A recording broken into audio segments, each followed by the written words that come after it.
الحمد لله وكفى والصلاة والسلام على عباده الذين اصطفى خصوصا على أفضلهم وخاتم النبيين محمد الأمين وعلى آله وصحبه أجمعين. أما بعد فقد قال الله تبارك وتعالى كما ورد في سورة الحجرات: أعوذ بالله من الشيطان الرجيم بسم الله الرحمن الرحيم. قالت الأعراب آمنا قل لم تؤمنوا ولكن قولوا أسلمنا ولما يدخل الإيمان في قلوبكم وَإِن تُطِيعُوا اللَّهَ وَرَسُولَهُ لَا يَلِتْكُم مِّنْ أَعْمَالِكُمْ شَيْئًا إِنَّ اللَّهَ غَفُورٌ رَّحِيمٌ. إِنَّمَا الْمُؤْمِنُونَ الَّذِينَ آمَنُوا بِاللَّهِ وَرَسُولِهِ ثُمَّ لَمْ يَرْتَابُوا وَجَاهَدُوا بِأَمْوَالِهِمْ وَأَنفُسِهِمْ فِي سَبِيلِ اللَّهِ أولئك هم الصادقون. قل أتعلمون الله بدينكم والله يعلم ما في السماوات وما في الأرض والله بكل شيء عليم. يمنون عليك أن أسلموا قل لا تمنوا علي إسلامكم بل اللہ یمن علیکم ان ہداکم للایمان ان کنتم صادقین. ان اللہ یعلم غیب السماوات والارض واللہ بصیر بما تعملون. وقال عز وجل كما ورد في سورة الصف: یا ایھا الذین آمنوا هل ادلکم علی تجارۃ تنجیکم من عذاب علیم تؤمنون باللہ ورسولہ وتجاہدون فی سبیل اللہ باموالکم وانفسکم ذالکم خیر لکم ان کنتم تعلمون. وقال عز وجل كما ورد في نفس السورة: ان اللہ یحب الذین یقاتلون فی سبیلہ صفا کأنہم بنیان مرصوص. صدق اللہ العظیم. وعن الحارث الاشعری رضی اللہ تعالی عنہ قال قال رسول اللہ صلی اللہ علیہ وسلم: انی آمرکم بخمس وفی روایت اللہ امرنی بہن بالجماعت والسمع والطاعت والہجرت والجہاد فی سبیل اللہ. رواہ امام احمد رحمہ اللہ. رب اشرح لی صدری ویسر لی امری واحلل عقدۃ من لسانی یفقہوا قولی. اللہم ربنا الہمنا رشدنا واعذنا من شرور انفسنا. اللہم ارنا الحق حقا وارزقنا اتباعہ وارنا الباطل باطلا وارزقنا اجتنابہ. اللہم نور قلوبنا بالایمان واشرح صدورنا للاسلام. اللہم وفقنا ان نجاہد فی سبیلک باموالنا وانفسنا. اللہم ارزقنا شہادۃ فی سبیلک. آمین یا رب العالمین.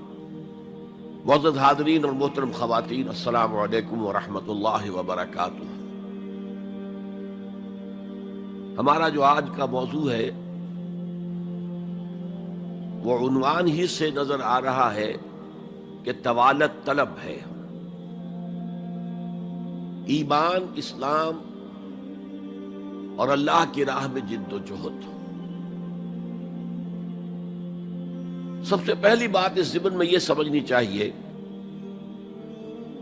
کہ قرآن مجید میں ایمان اور اسلام اور مومن اور مسلم تقریباً ہم معنی اور مترادف الفاظ کے طور پر استعمال ہوئے، اگرچہ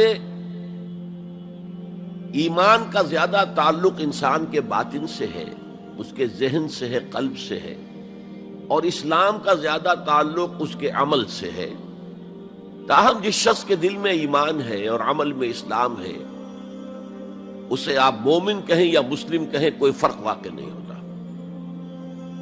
Call the rose by any name, it will smell as sweet۔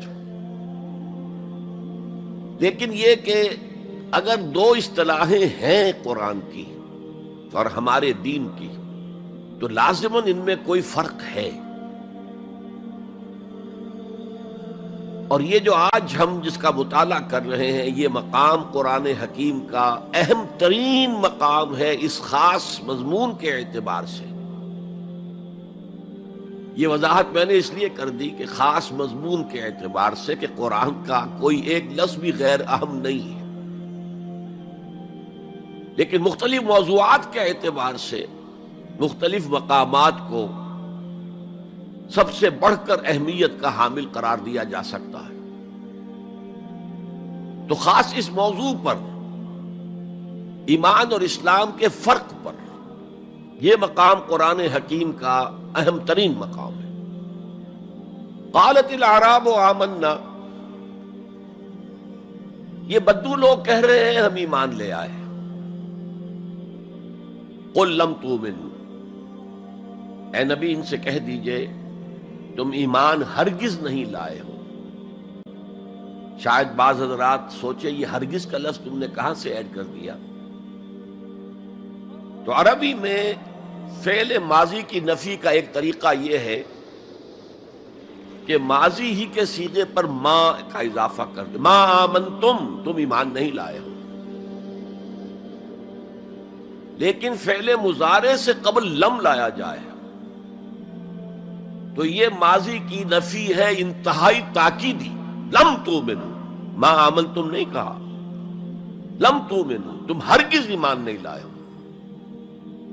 وَلَكِنْ قُولُوا أَسْلَمْنَا، ہاں یوں کہو کہ ہم اسلام لے آئے ہیں، یا ہم نے اطاعت قبول کر لی ہے، ہم نے سرنڈر کر دیا ہے، اسلام کی، اسلامی ریاست کی بالادستی قبول کر لی ہے۔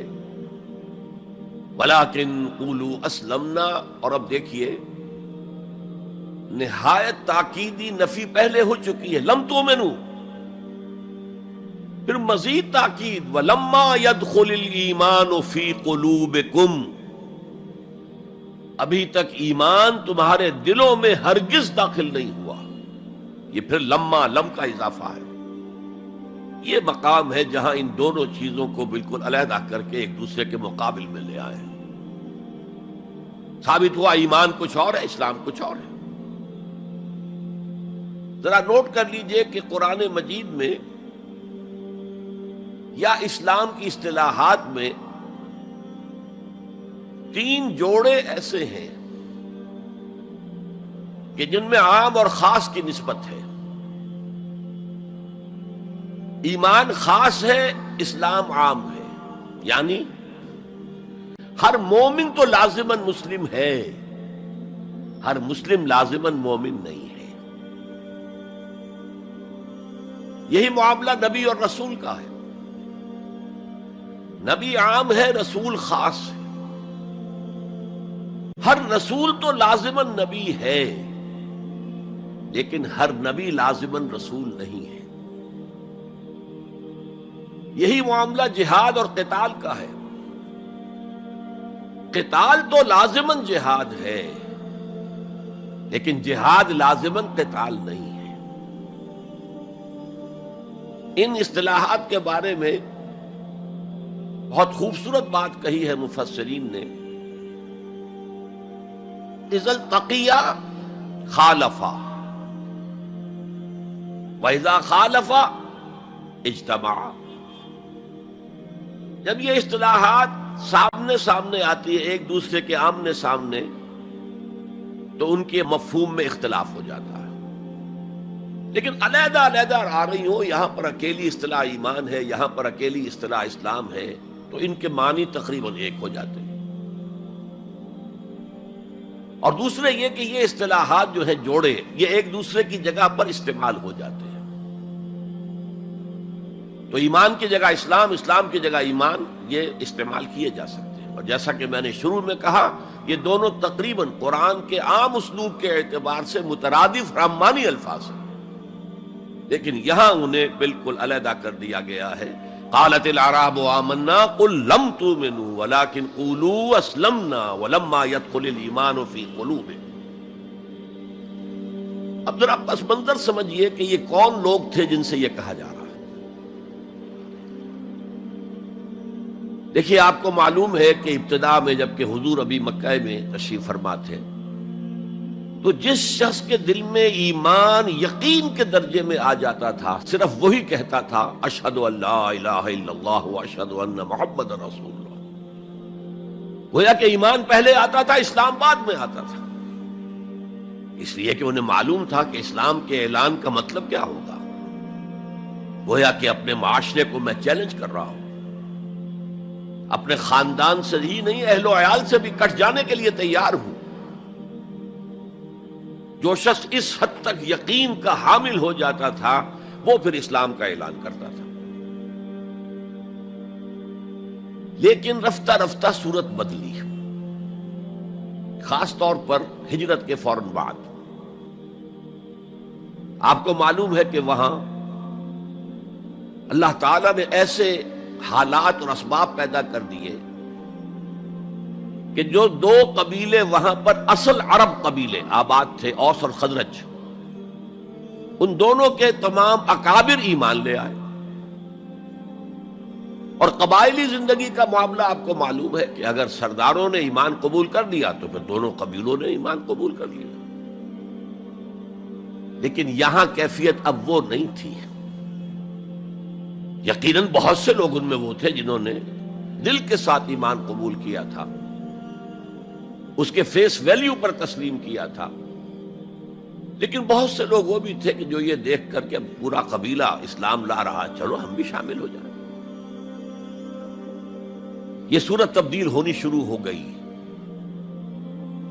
یعنی ان کے حد تک اسلام پہلے آ گیا، پھر رفتہ رفتہ حضور کی معیت میں رہے، حضور کی صحبت حاصل رہی اور اس سے استفادہ کیا تو ایمان بھی پیدا ہوتا چلا گیا۔ اب یہاں اسلام پہلے آیا، ایمان بعد میں آیا۔ یہی کیفیت ہماری ہے آج۔ ہم مسلمان تو پیدائشی طور پر ہیں، مسلمان والدین کے گھر میں پیدا ہوئے، الا یہ کہ کوئی اور کسی دوسرے مذہب سے تعلق رکھنے والا ایمان قبول کرتا ہے، اسلام قبول کرتا ہے، تو اسے بھی اپنے خاندان سے کٹنا پڑتا ہے، اسے اسی طرح کے حالات سے، چاہے وہ مار پیٹ اور وہ پرسیکیوشن اور وہ تشدد اور وہ ٹارچر نہ ہو جو ہو رہا تھا مکہ مکرمہ میں، لیکن بہرحال کافی کچھ قیمت انسان کو ادا کرنی پڑتی ہے اپنے اسلام کے قبول کرنے کی۔ لیکن ہماری 99,999 فی لاکھ جو اکثریت ہے وہ تو انہی پر مشتمل ہے جو آباء و اجداد کی وجہ سے due to accident of birth مسلمان ہیں۔ تو اسلام تو پیدائشی طور پر مل گیا، پیدا ہوتے ہی داہنے کان میں اذان پڑھی گئی، بائیں میں اقامت کہی گئی۔ بڑا عجیب سا نکتہ ہے، ایک صاحب نے جب بیان کیا تو میں واقعی چونک گیا۔ انسان کی پیدائش کے وقت اذان دی گئی اور اقامت کہی گئی، نماز کوئی نہیں، اور اس کے انتقال کے وقت نماز پڑھی گئی بغیر کسی اذان کے، بغیر کسی اقامت کے۔ گویا کہ اس نماز کی اذان اور اقامت پیدائش کے وقت ہے جو نماز جنازہ کی شکل میں اس کی موت کے وقت پڑھی جا رہی ہے۔ اور یوں کہا جا سکتا ہے کہ ہماری یہ دنیاوی زندگی بس اتنے ہی وقفے کا نام ہے جتنی کہ اذان اور اقامت اور نماز کے درمیان ہوتی ہے۔ بہرحال یہ جو صورتحال کی تبدیلی ہوئی، جس کو میں نے کہا کہ ہمارے ہاں یہ دوسری تبدیلی 100% موجود ہے، یہ تبدیلی اپنے کلائمیکس کو پہنچ گئی جب حضور کو اللہ تعالیٰ نے اتنی کامیابی عطا کی کہ مکہ بھی فتح ہو گیا، تو اگرچہ عرب میں کوئی فارمل گورنمنٹ نہیں تھی، کوئی حکومت فارمل وہاں قائم نہیں تھی، لیکن قریش کا مقام پورے عرب میں ایسے ہی تھا جیسے کہ کسی ملک کا صدر مقام ہوتا ہے۔ مذہبی مرکز وہی تھا، خانہ کعبہ وہاں تھا، تمام قبیلوں کے بت وہاں رکھے ہوئے تھے، قریش اس کے متولی تھے، لہذا قریش کو امتیازی حیثیت حاصل ہو گئی، اور اس کا سب سے بڑا معاشی فائدہ جو انہیں ہوا تھا وہ یہ تھا کہ جبکہ دوسرے کسی قبیلے کا کوئی تجارتی قافلہ بچ کر نہیں جا سکتا تھا، اس پہ لوٹ مار، وہاں قریش کے قافلے کو کوئی ہاتھ نہیں لگاتا تھا، اس لیے کہ ہمارے تو خدا ان کے ہاسٹیجز ہیں، ہمارے بت جو ہیں رکھے ہوئے ہیں ان کے پاس خانہ کعبہ کے اندر، اگر ہم ان کے قافلے پر کوئی حملہ کریں گے تو وہ ہمارے بتوں کی گردن توڑ کر یا ایسے اٹھا کر باہر پھینک دیں گے۔ تو بہت بڑا سیاسی اور بہت بڑا معاشی فائدہ قریش کو تھا اس خانہ کعبہ کی وجہ سے، اور اس پر ایک پوری سورت ہے قرآن مجید کی، لإلاف قریش ایلافہم رحلۃ الشتاء والصیف فلیعبدوا رب ھذا البیت الذی اطعمہم من جوع وآمنہم من خوف۔ اس گھر کی وجہ سے ان کو معاشی فوائد حاصل ہے اور امن حاصل ہے۔ بہرحال جب مکہ فتح ہو گیا حضور کے دست مبارک پر صلی اللہ علیہ وسلم، تو اب پورے عرب کے اطراف و اکناف میں یہ بات طے ہو گئی کہ اب جدید اصطلاح میں ہم کہیں گے it's no use continuing resistance, اب ہم کیا مخالفت کریں اور کیا اب آپ کا راستہ روکنے کی کوشش کریں، بات ختم ہو گئی جب مکے پر اب حضور کا قبضہ ہے صلی اللہ علیہ وسلم۔ تو اب قبیلوں نے اپنے وفد بھیجنے شروع کیے، فلاں وفد آ رہا ہے ایمان کا اعلان کر رہا ہے، پورا قبیلہ ایمان لے آیا ہے، فلاں قبیلے کا وفد آ رہا ہے ایمان کا اظہار کر رہے ہیں، مسلمان ہو گئے ہیں، پورا عرب مسلمان ہو گئے۔ اب یہ لوگ جو ایمان لا رہے تھے، اور ایمان لانے کا مطلب کیا ہے؟ صرف یہ کہہ دینا اشہد ان لا الہ الا اللہ واشہد ان محمد رسول اللہ صلی اللہ علیہ وسلم، ان کی اندرونی کیفیات تین میں سے کوئی سی ایک ہو سکتی تھی، یا تو واقعی ان میں سے بھی کچھ لوگ ایسے تھے جو واقعتاً صدق دل سے ایمان لائے، ایسا بھی ہو سکتا ہے کہ وہ پہلے ہی سے ایمان لا چکے ہوں لیکن اپنے قبیلے کی عصبیت کی وجہ سے، اور یہ کہ پھر قبیلے کو چھوڑ کر کہیں جانا پڑے گا، وہ اظہار نہ کر رہے ہوں، اب اس کے اظہار کے اندر کوئی معنی نہیں رہا، کوئی رکاوٹ نہیں رہی، کوئی رسک نہیں رہا، یہ بھی ہو سکتا ہے۔ تو ایک ممکن کیفیت تو یہ تھی کہ وہ ایمان لائے ہو حقیقتاً صدق قلب سے، اور ایک ممکن صورت یہ تھی، اور یہ ہر انقلابی عمل میں ہوتا ہے، کہ مخالف انقلاب قوتیں جب یہ سمجھتی ہیں کہ اب ہمارا بس نہیں چلے گا، اب ہم انقلاب کا راستہ نہیں روک سکتے، تو بظاہر سرنڈر کر دیتے ہیں، لیکن دلوں میں ایک ارادہ ہوتا ہے دیکھیں گے کوئی موقع ملا، وہ حالات بدلے تو پھر ان سے نبٹ لیں گے۔ اگر کسی نے اس نیت سے اسلام کا اظہار کیا تو وہ گویا کہ منافق تھا، لیکن بہت سے لوگوں کی کیفیت ہو سکتی ہے نظری اعتبار سے کہ نہ مثبت طور پر ایمان ہے نہ منفی طور پر نفاق ہے، کوئی دھوکہ دینے کا ارادہ بھی نہیں ہے، کوئی صرف ٹائم گین کرنے کے لیے اسلام کا اظہار نہیں کیا ہے، تو گویا کہ یہ پازیٹو ویلیو ایمان کی +1 +2 +3 +4 ایمان کے درجے ہیں، ایک عام آدمی کا ایمان ہے، ایک ابو بکر صدیق کا ایمان ہے، زمین و آسمان کا فرق ہے۔ خود صحابہ میں یہ درجہ بندی تھی، اور ہم تو اپنے ایمان سے کیا نسبت اور کیا تناسب قائم کریں گے صحابہ کے ایمان کے ساتھ، بالخصوص ابو بکر صدیق جیسے صدیق اکبر کے ایمان کے ساتھ رضی اللہ تعالی عنہ۔ اسی طرح -1 -2 -3 -4 یہ منافقت کے درجے ہیں. کس درجے کا نفاق ہے، کس درجے میں ڈٹرمینیشن ہے کہ we have only to buy time, اب اس کے سوا چارہ نہیں ہے، اب ہم ریزسٹ نہیں کر سکتے. It's no use continuing resistance. سر جھکا لو and wait for some occasion, opportunity, کہ پھر کھڑے ہو اور اس انقلاب کو انڈو کر دیں، ختم کر دیں. کاؤنٹر ریولوشنری موومنٹ جیسے کہ بالفعل ہوئی، جھوٹے نبی کھڑے ہو گئے، اور ایک مرحلہ تو ایسا آیا کہ معلوم ہوتا تھا کہ پورا عرب مرتد ہو گیا. جیسے وہ شکل تھی اذا جاء نصر اللہ والفتح ورأیت الناس يدخلون فی دین اللہ افواجا، اس کے بالکل برعکس پوزیشن ہو گئی، یخرجون من دین اللہ افواجا. اسلام جو ہے وہ صرف چند شہر جو ہیں حجاز کے ان تک محدود رہ گیا. ابن تیمیہ رحمۃ اللہ علیہ نے ایک عنوان قائم کیا ہے، اثبات الاسلام بغیر الایمان. اسلام کا اثبات، تسلیم کر لینا اسلام کو بغیر ایمان کے. اس آیت کے حوالے سے قالت الاعراب آمنا قل لم تؤمنوا ولكن قولوا اسلمنا ولما يدخل الايمان في قلوبكم.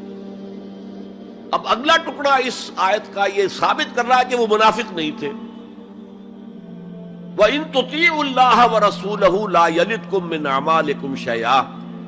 اگر تم اللہ اور اس کے رسول کی اطاعت کرتے رہو، اس لیے کہ اسلام کے معنی یہ تو ہے، یہ تو لازماً کرنا ہوگا.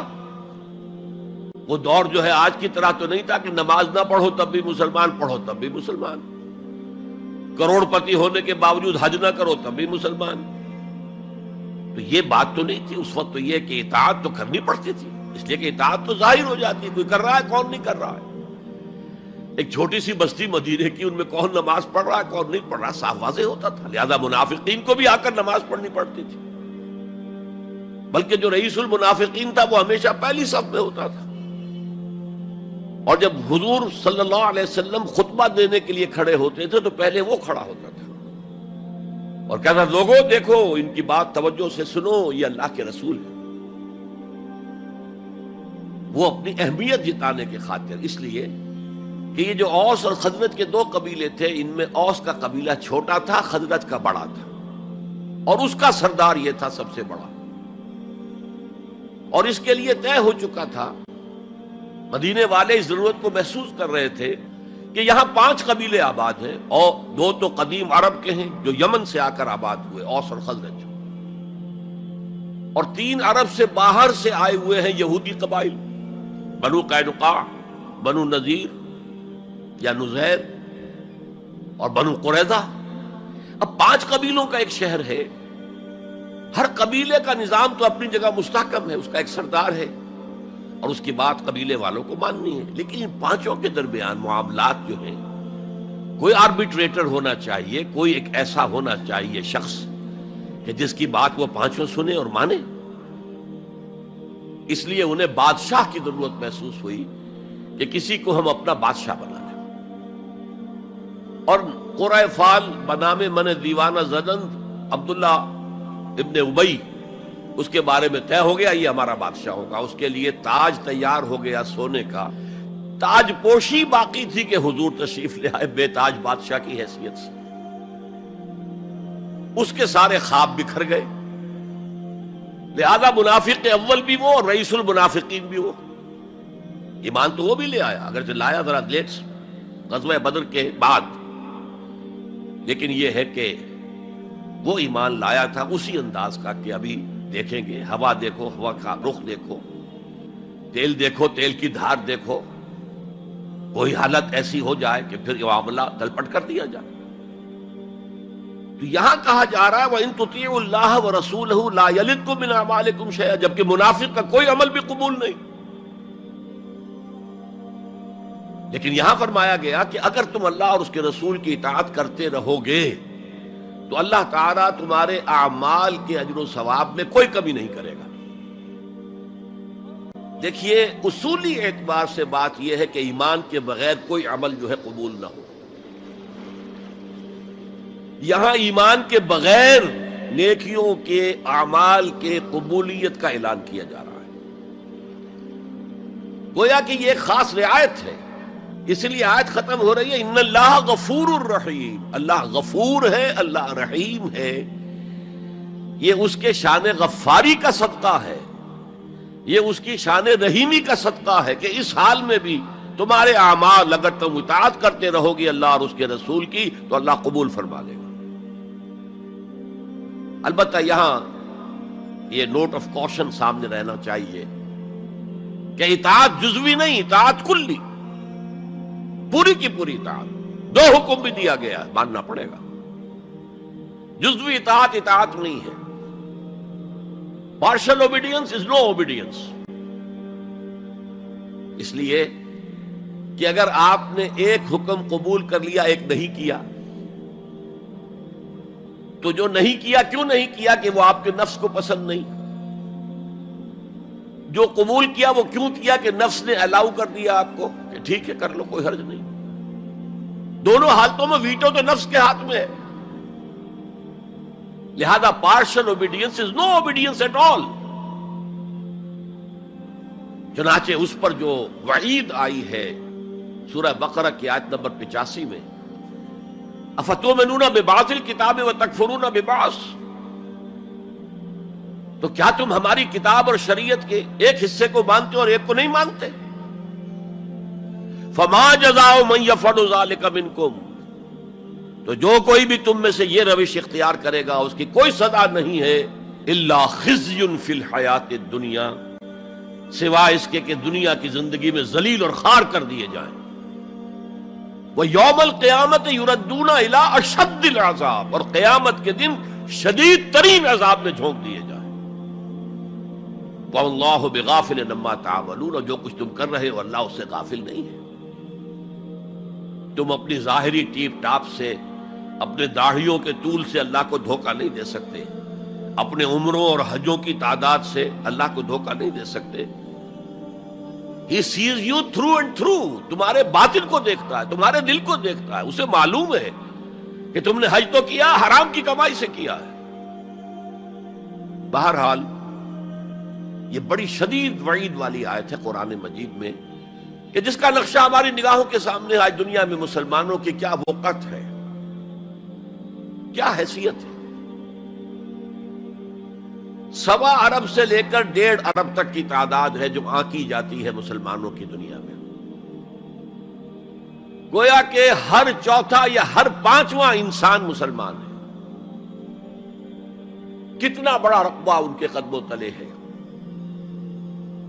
ہر طرح کے وسائل اللہ نے مہیا کیے ہیں، معدنیات، نباتات، پھر جو آج کی سب سے بڑی دولت تیل، اس کے سب سے بڑے ذخیرے مسلمانوں کے قدموں تلے ہیں. اس سب کے باوجود عزت نام کی کوئی شے نہیں. بین الاقوامی معاملات میں کوئی ہم سے رائے لیتا ہی نہیں. کسٹمی پرسد کے بھیا کیستی تم ہو کون، تمہاری رائے کیا؟ G7 بیٹھیں گے، G9 بیٹھیں گے، G13 ہوں گے، G15 ہوں گے، وہ بیٹھ کر طے کریں گے. کوئی مسلمان ملک نہ G7 میں نہ G15 میں، جسے ہم محاورے میں کہتے ہیں نہ 3 میں نہ 13 میں. یہ ہے ہماری عزت آج دنیا میں. اکثر مسلمان ملکوں کی حکومتیں امریکہ کی جیب میں ہیں. یہ ہے ہماری حیثیت. تو ذلت جو ہے وہ تو آج ہم پر ہے مسلط.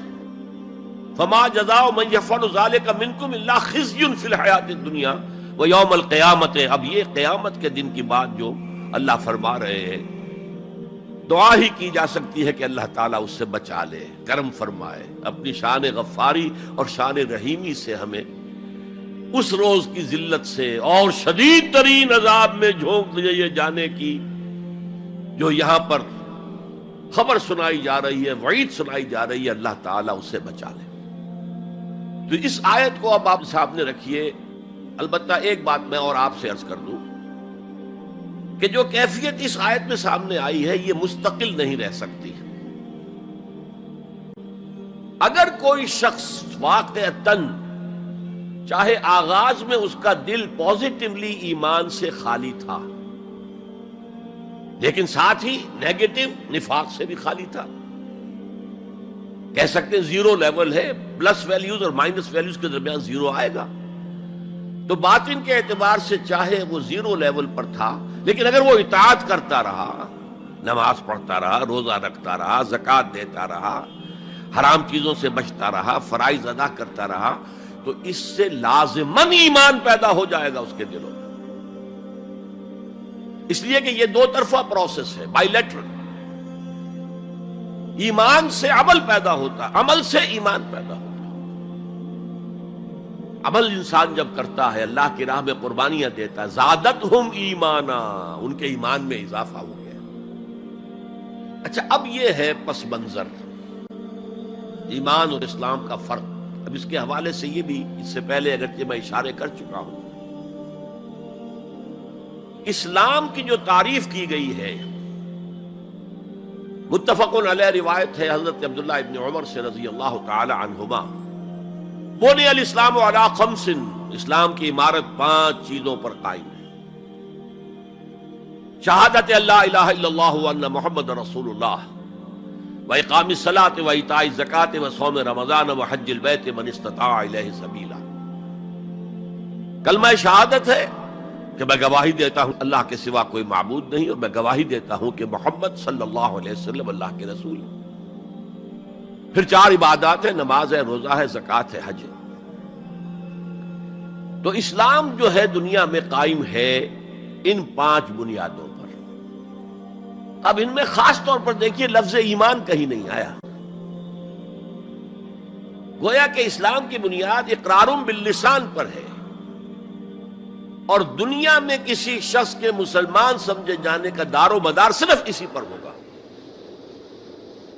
اگرچہ بعض فقہا نے کہا ہے کہ تصدیق بالقلب بھی ہونی چاہیے ساتھ، ٹھیک ہے، لیکن ہم ویریفائی تو نہیں کر سکتے نا. دنیا میں تو معاملہ قانون کا ہے، اور قانون تو ویریفائیبل فیکٹس کے اوپر فیصلہ کرے گا.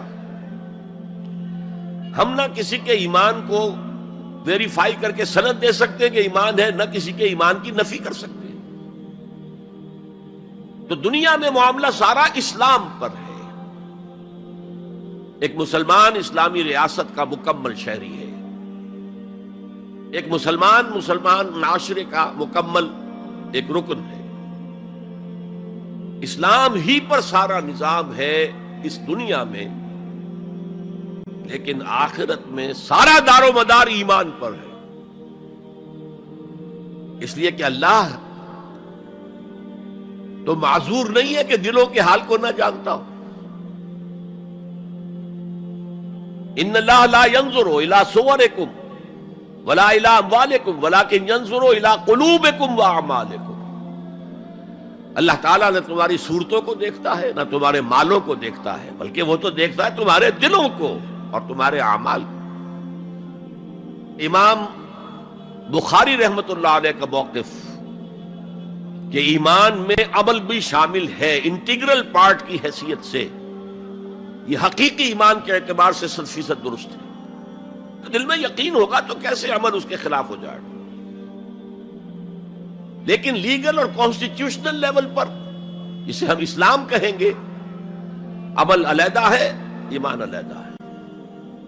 اور ایمان حقیقی گھٹتا بھی ہے، بڑھتا بھی ہے. زادتہم ایمانا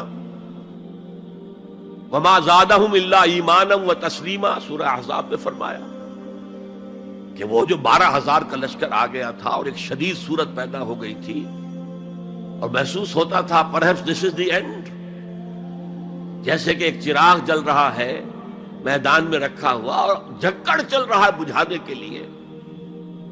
تو منافقین کا نفاق ان کی زبانوں پر آ گیا. ما وعدنا اللہ ورسولہ الا غرورا، ہم سے اللہ اور اس کے رسول نے جو وعدے کیے تھے وہ سب جھوٹے ثابت ہوئے. ہم سے کہا گیا تھا کیسر و کسریٰ کے خزانے تمہارے قدموں میں ہوں گے، اور آج کیا ہے، ہم رفع حاجت کے لیے باہر نہیں جا سکتے. تو منافقین کے اندر کا روگ جو تھا وہ ان کی زبانوں پر آ گیا. اور اہل ایمان کا معاملہ کیا ہوا؟ انہوں نے جب دیکھا لما راول احزاب قالوا ھذا ما وعدنا اللہ ورسولہ، انہوں نے کہا یہی تو ہے جس کا ہم سے اللہ اور اس کے رسول نے وعدہ کیا تھا. یہ آیت تو سورہ بقرہ میں نازل ہو چکی تھی. وَلَنَبْلُوَنَّكُمْ بِشَيْءٍ مِّنَ الْخَوْفِ وَالْجُوعِ وَنَقْصٍ مِّنَ الْأَمْوَالِ وَالْأَنفُسِ وَالثَّمَرَاتِ وَبَشِّرِ الصَّابِرِينَ۔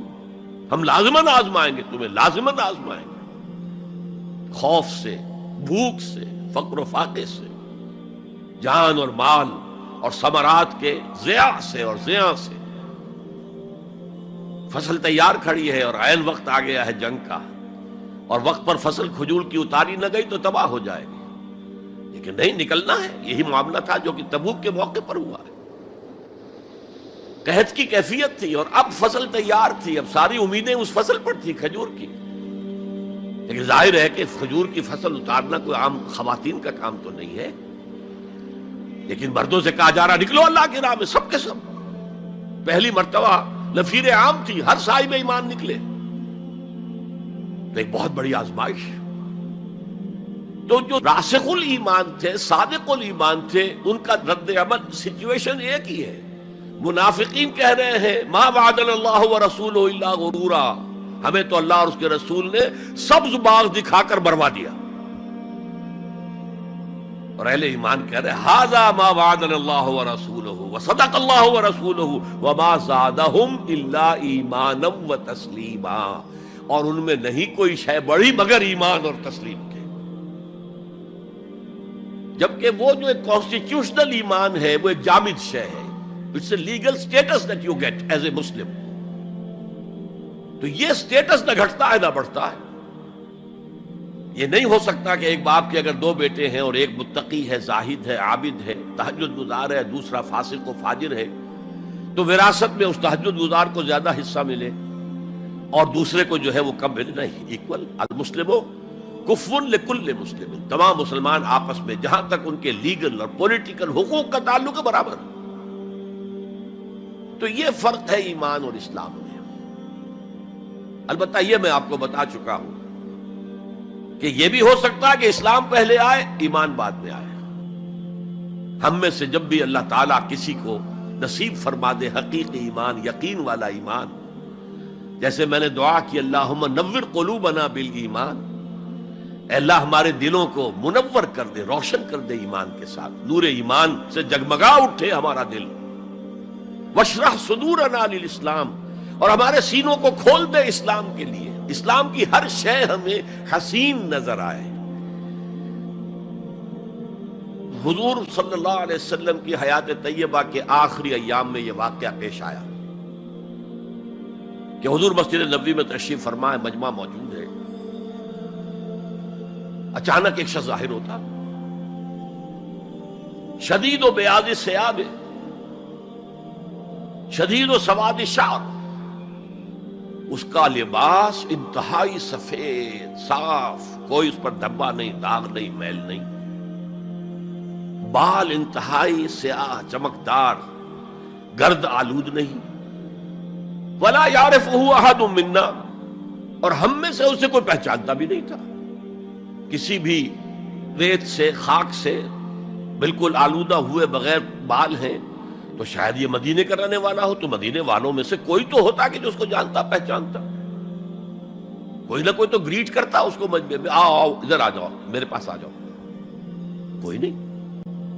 اور اگر براہ راست باہر سفر سے آ رہا ہے تو کچھ گرد آلود بال ہوتے، کچھ کپڑے میلے کچیلے ہوتے، تو لوگ حیران تھے، اور مزید یہ کہ اس نے سیدھا تیر کی طرح مجمع کو چیرتا ہوا حضور کے عین سامنے جا کر بیٹھ گیا۔ اب لوگ حیران ہیں، یہ ہے کون؟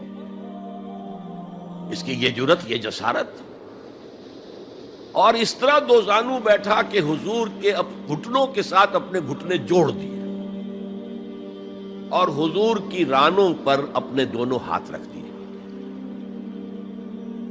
اب سوال کیا یا محمد اخبرنی عن الاسلام، اے محمد مجھے بتاؤ اسلام کیا ہے؟ حضور نے فرمایا وہی جو میں ابھی آپ کو حدیث سنا چکا ہوں، الاسلام ان تشہد اللہ الہ الا اللہ وان انا رسول اللہ وان تقیم الصلاۃ وتؤتی الزکاۃ وتصوم رمضان وتحج البیت ان استطعت الیہ سبیلا۔ پھر کہا اخبرنی عن الایمان، لیکن یہ کہ ان روایتوں میں بھی اس کو روایت کرنے والے بہت سے صحابہ ہیں، عبداللہ ابن عمر بھی ہیں، حضرت عمر خود بھی ہیں رضی اللہ تعالی عنہما، ابو ہریرہ بھی ہے، عبداللہ ابن مسعود بھی ہیں. چونکہ ایک مجمع میں واقعہ ہو رہا تھا نا، تو مجمع کے اندر تو بہت سے لوگ سن رہے ہیں. اگرچہ جیسے آج بھی ہوگا کہ میں جو بات کہہ رہا ہوں، آپ میں سے بہت سے حضرات میری ساری بات سن کر اگر کہیں جا کر رپورٹ کریں گے تو ان کی باتوں میں اختلاف ہو جائے گا. لہذا اس حدیث کی روایت میں اختلاف ہے. بعض روایت تو یہ ہے کہ پہلے پوچھا اخبرنی علی الایمان، پھر پوچھا اخبرنی علی الاحسان یا علی الاسلام. اور یہ جو حضرت عمر کی روایت ہے اس میں ہے سب سے پہلے آپ نے پوچھا اخبرنی عن الاسلام، پھر دوسرا سوال آیا اخبرنی عن الایمان. اچھا، اس کے بعد ایک دو سوال اور بھی کیے، اب میں تفصیل میں نہیں جا سکتا. پھر وہ شخص چلا گیا. حضور نے کہا ذرا اس کو بلانا واپس، تو دیکھا تو کہیں بھی نہیں. زمین کھا گئی، آسمان اچک کر لے گیا، اللہ جانے.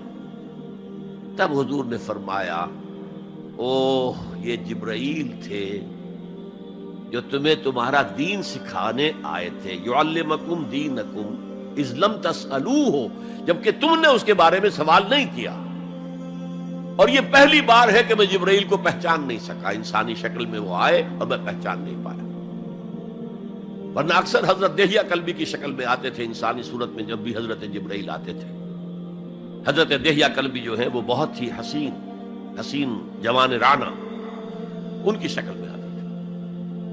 بہرحال یہ اتنا اہم مسئلہ ہے کہ اس کو کلیئر کرنے کے لیے کہ دودھ کا دودھ پانی کا پانی علیحدہ ہو جائے. ایمان کیا ہے، اسلام کیا ہے. دنیا کا نظام اسلام پر ہے، ایمان پر نہیں ہے. آخرت کا معاملہ ایمان پر ہے، اسلام پر نہیں ہے. کوئی شخص مسلمانوں کا بہت بڑا قائد ہو، بہت بڑا لیڈر ہو، لیکن ہو سکتا ہے آخرت میں زیرو ہو. میں حدیث سنا چکا ہوں آپ کو.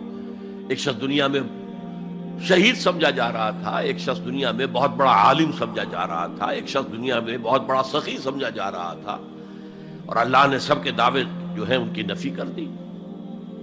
تم نے جنگ کی تھی اس لیے لیقال جریء کہا جائے، بہت ہی جری آدمی ہے صاحب، بہت بہادر آدمی، کیا کہنے اس کے. لیقال سخی، بھائی بڑا سخی آدمی ہے، سخاوت کے دریا بہا دیے اس نے. بھائی بہت بڑا عالم ہے، اس سے علم کا کتنا جو ہے لوگوں کو فیض پہنچا ہے. وقد قیل، یہ تمہارا مقصود تھا، وہ مقصود دنیا میں حاصل ہو چکا. تمہاری شہرت کے ڈنکے بج چکے، اب یہاں تمہارے لیے کچھ نہیں. اور پھر اللہ حکم دے گا اور فرشتے منہ کے بل گھسیٹتے ہوئے اسے جہنم میں جھونک دیں گے. تو وہ اسلام وہاں کام نہیں آئے گا. بلکہ اسلام کیا، اسلام پر اتنی اضافی خوبیاں بھی کام نہیں آئیں گی اگر دل میں ایمان نہیں اور اس کے نتیجے میں نیت درست نہیں. حقیقت البر پر ہم گفتگو کر چکے ہیں، نیکی کی اصل حقیقت کیا ہے. اسی موضوع پر اصل میں امام ابو حنیفہ جو فقیہ ہے، ان کی کوئی کتاب اور تصنیف فقہ پر نہیں ہے. وہ سارے ان کے شاگردوں کے فتاوی ہیں جو بعد میں مرتب ہوئے. ہاں ان کی ایک تصنیف ہے الفقہ الاکبر، بڑی فقہ جو میجر ایشوز ہیں. مسلمان کون ہے، اور مسلمان گناہ کبیرہ کرے تو کافر ہو جاتا یا نہیں ہو جاتا. بعض احادیث سے ثابت ہوتا ہے کہ وہ تو کافر ہو گیا، ایمان سے محروم ہو گیا. میں وہ حدیث سنا چکا ہوں آپ کو، واللہ لا یؤمن واللہ لا یؤمن واللہ لا یؤمن. خدا کی قسم وہ شخص مومن نہیں، خدا کی قسم وہ شخص مومن نہیں، خدا کی قسم وہ شخص مومن نہیں. صحابہ لرز گئے، کانپ گئے. قیل من یا رسول اللہ، حضور کس کے بارے میں ارشاد فرما رہے ہیں؟ فرمایا الذی لا یامن جارہ بوائقہ، وہ شخص کہ جس کی ایذا رسانی کی وجہ سے اس کا پڑوسی چین میں نہیں ہے، امن میں نہیں، سکون میں نہیں. تو بظاہر تو نتیجہ نکلا کہ ایمان کی اتنی نفی ہو رہی تو کافر ہے. اور یہی سب سے بڑی غلطی جو سب سے پہلا فرقہ پیدا ہوا اسلام میں، وہ تو اسی بنیاد پر ہوا تھا. خوارج کا موقف یہی تھا، گناہ کبیرہ کا مرتکب کافر ہے، اور کافر ہے تو گویا کہ مرتد ہے، اور مرتد ہے تو واجب القتل ہے. اس کا مال بھی تم پر مباح ہے کہ لے لو اور قبضہ کر لو، اس کی بیویاں بیٹیاں بھی تم پر مباح ہے کہ انہیں اپنی کنیزیں بنا لو. حالانکہ بڑے متقی لوگ تھے خوارج. حضرت علی کو بہرحال ان سے جنگ کرنی پڑی. 4000 خوارج جو ہیں جنگ نہروان کے اندر قتل ہوئے. اور پھر خوارج کی تکفیر پر امت کا اجماع ہوا کہ وہ دائرہ اسلام سے خود خارج ہو گئے. ان موضوعات پر امام ابو حنیفہ کی تسلیم اپنی ہے، گناہ کبیرہ سے بھی وہ شخص کافر نہیں ہوتا. بہرحال ہمارا جو اصل موضوع ہے اس کی طرف میں آ رہا ہوں. اسلام اور ایمان کو جب علیحدہ علیحدہ اس طرح کر دیا، نیچرلی اب ایک سوال پیدا ہوتا ہے کہ پھر مومن کو ڈیفائن کیجئے. ہو از اے مومن؟ We want to be acknowledged as مومنز. کیا پری ریکویزٹس ہیں، کیا شرائط ہیں؟ یہ دیکھیے ربط آیت بالآیت. چونکہ آیت نمبر 14 میں اسلام اور ایمان جدا، اور کچھ لوگوں کا اسلام قبول، اطاعت قبول، ایمان کی نفی مطلق. لم تؤمنوا ولما يدخل الایمان فی قلوبکم. تو اس پس منظر میں نیچرل کوسچن ہے جو اٹھتا ہے، مومن کون ہے؟ ڈیفائن کیجیے. اور یہ آیت اگلی اس اعتبار سے قرآن مجید کی اہم ترین آیت ہے. A comprehensive definition of who is a مومن، جس کو اصطلاح میں کہا جاتا ہے جامع و مانع تعریف. جامع اور مانع تعریف، کسی چیز کو ڈیفائن کریں اس طریقے سے کہ کوئی شے جو اس کے باہر ہے وہ اس میں داخل نہ ہو جائے، اور کوئی شے جو اس کا جز ہے باہر نہ رہ جائے. جامع بھی ہو، اس کے تمام اجزاء اس میں آ جائیں، اور مانع ہو کہ کوئی شے جو اس سے مناسبت نہ رکھتی ہو اس میں شامل نہ ہو سکے.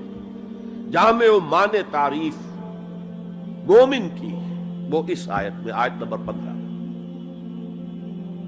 انما المؤمنون الذین آمنوا باللہ ورسولہ ثم لم یرتابوا. اب یہاں بھی وہ اسلوب حصر ہے، انما. اور حصر کا مفہوم میں کئی دفعہ سمجھا چکا ہوں کہ آپ کہیں کہ زید عالم ہے، اس سے دوسروں کے علم کی نفی نہیں ہوئی، اور بھی ہو سکتے ہیں. زید ہی عالم ہے تو دوسروں کی نفی ہو گئی کہ اس مجمع میں صرف ایک عالم ہے اور وہ زید ہے، باقی کوئی عالم نہیں.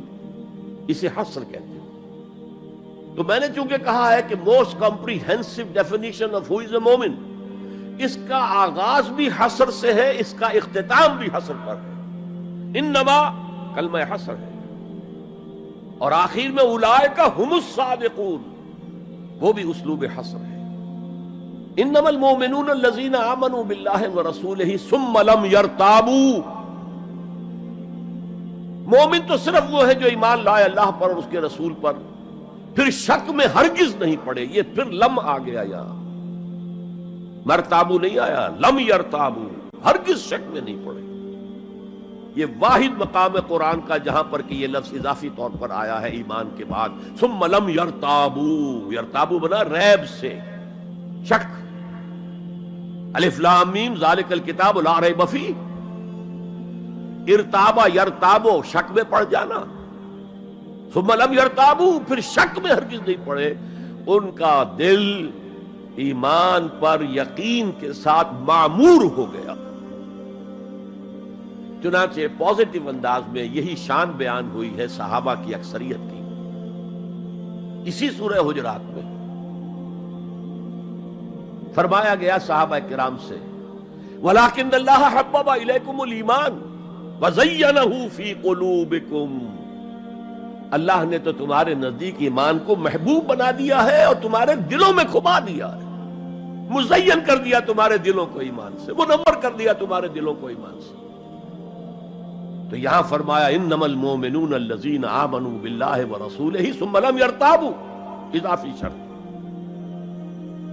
وجاہدوا باموالہم وانفسہم فی سبیل اللہ، اور جہاد کیا انہوں نے اپنے مالوں کے ساتھ اور جانوں کے ساتھ اللہ کی راہ میں. یہ دوسری شرط لازم.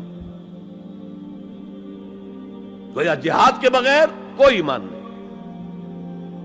یہ جامع و مانع تعریف ہے. اولئک ھم الصادقون، صرف یہ لوگ سچے ہیں. یہ اگر دعویٰ کریں آمنا تو ٹھیک ہے، ان کا دعویٰ صحیح ہے، درست ہے، لیکن یہ دو پری ریکوزٹس پورے کرنے ہوں گے.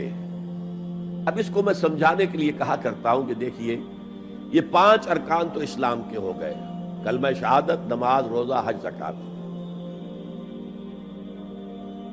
اس میں جب حقیقی ایمان دلوں میں اتر جائے گا تو ایک تو رکن یہاں اضافی ہو جائے گا، یقین قلب. صرف گواہی نہیں، صرف وربل اٹیسٹیشن نہیں، یقین قلب بھی. اور دوسرا عمل میں آ جائے گا جہاد فی سبیل اللہ. وہ پانچوں ارکان قائم رہیں گے. اسلام عام ہے، ایمان خاص ہے، تو اسلام کے 5 ارکان تو ہیں موجود، وہ تو شامل رہیں گے. اگرچہ ظاہر بات ہے جب دل میں یقین پیدا ہو جائے گا تو اب نماز کی شان کچھ اور ہوگی. ایک ہے چھدا اتارا جا رہا ہے، بس نماز ایک فقہی جو ہے وہ ہم نے ادا کر دی ہے، جس کو کہا گیا ہے کہ جیسے مرغا ٹھونگے مارتا ہے ایسے سجدے کیے ہیں اور گئے. ایک نماز وہ ہوگی جسے حضور نے کہا الصلاۃ معراج المومنین. تو ایمان حقیقی کے ساتھ نماز کی شان کچھ اور ہوگی، اور ایک اس رسمی سے اسلام کے ساتھ نماز کی شان کچھ اور ہوگی. لیکن وہ 5 ارکان قائم رہیں گے، 2 کا اضافہ ہو جائے گا. شہادت کے بعد اس کے ساتھ یقین قلبی، اور ان 4 عبادات کے ساتھ جہاد فی سبیل اللہ. یہ جو رے آف لائٹ کا جو اسپیکٹرم بنتا ہے اسے پرزم میں سے جب گزارے تو 7 روشنیاں نظر آتی ہیں. وہ تو نظر آتی ہیں، 2 اور بھی ہیں جو نظر نہیں آتی. Ultraviolet, infrared. یہ الٹرا وائلٹ ہے اور یہ انفرا ریڈ ہے، جہاد والی، جس میں جانیں دینی پڑتی ہے، خون کا معاملہ بھی آتا ہے. یہ گویا کہ حقیقی ایمان کے 7 ارکان ہو جائیں گے، 5 جمع 2. تب وہ شخص مومن کہلانے کا مستحق ہوگا. قُلْ أَتُعَلِّمُونَ اللَّهَ بِدِينِكُمْ. اے نبی ان سے کہیے تم اللہ کو بتانا چاہتے ہو، جتلانا چاہتے ہو اپنا دین. میں چونکہ ہریانہ میں پیدا ہوا تھا، حصار میں، تو وہاں کی جو مقامی بولی تھی اس کی کچھ چیزیں یاد ہیں. تھوتھا چنا باجے گھنا. جو چنا اندر سے خالی ہو گیا، کیڑا کھا چکا ہے، اس کے اندر آواز زیادہ ہو جاتی ہے. خالی برتن زیادہ آواز دیتا ہے، برتن بھرا ہوا ہے تو ظاہر بات ہے ڈل ہو جائے گی. تو وہاں تھوتھا چنا، کھوکھلا چنا، باجے گھنا، اس کی آواز جو ہے زیادہ آتی ہے. تو جن کے دلوں میں وہ ایمان نہیں تھا وہ بڑھ چڑھ کر کے ہم دیکھیے جی ہم تو اسلام لے آئے، ہم تو بغیر لڑے بھڑے اسلام لے آئے. حضور ہمارے ساتھ تو خصوصی معاملہ ہونا چاہیے، ہمیں زکوٰۃ میں سے خصوصی حصہ ملنا چاہیے. یہ جو وہ جتلاتے تھے اپنے دین کو، تو فرمایا قُلْ أَتُعَلِّمُونَ اللَّهَ بِدِينِكُمْ. کیا اللہ کو اپنا دین جتلا رہے ہو؟ وَاللَّهُ يَعْلَمُ مَا فِي السَّمَاوَاتِ وَمَا فِي الْأَرْضِ. اللہ کو تو معلوم ہے جو کچھ آسمانوں میں ہے اور جو کچھ زمین میں ہے. وَاللَّهُ بِكُلِّ شَيْءٍ عَلِيمٌ. اللہ تو ہر چیز کا جاننے والا ہے. اگر حقیقی ایمان تمہارے دلوں میں تو اللہ کو معلوم ہے، اور جیسا ایمان تم لائے ہو اللہ جانتا ہے اس کو. آیا واقعی صدق دل کے ساتھ ہے، یا نفاق کے اور دھوکے کے ساتھ ہے، یا یہ کہ خالی اسلام ہے، 0 لیول ہے. یمنون علیک ان اسلموا. اے نبی یہ آپ پر احسان دھر رہے ہیں کہ ہم اسلام لے آئے. دیکھیے جی ہم نے تو اطاعت قبول کر لی. آپ نے قریش سے تو اتنی جنگیں کی ہیں، فلاں سے تو اتنی جنگیں کی ہیں، آپ کے ساتھ ہی اتنے شہید بھی ہوئے، ہم نے تو جنگ نہیں کی، ہم ایسے ہی مان لے آئے ہیں. تو گویا کہ احسان ہے ہمارا. یمنون علیک، مننا یمنو احسان دھرنا. یمنون علیک ان اسلموا قل لا تمنوا علی اسلامکم. کہہ دیجئے مجھ پر اپنے اسلام کا احسان مت دھرو. بل اللہ یمن علیکم ان ہداکم للایمان. بلکہ اللہ تم پر احسان دھرتا ہے کہ تمہیں اسلام کا راستہ دکھا دیا ہے.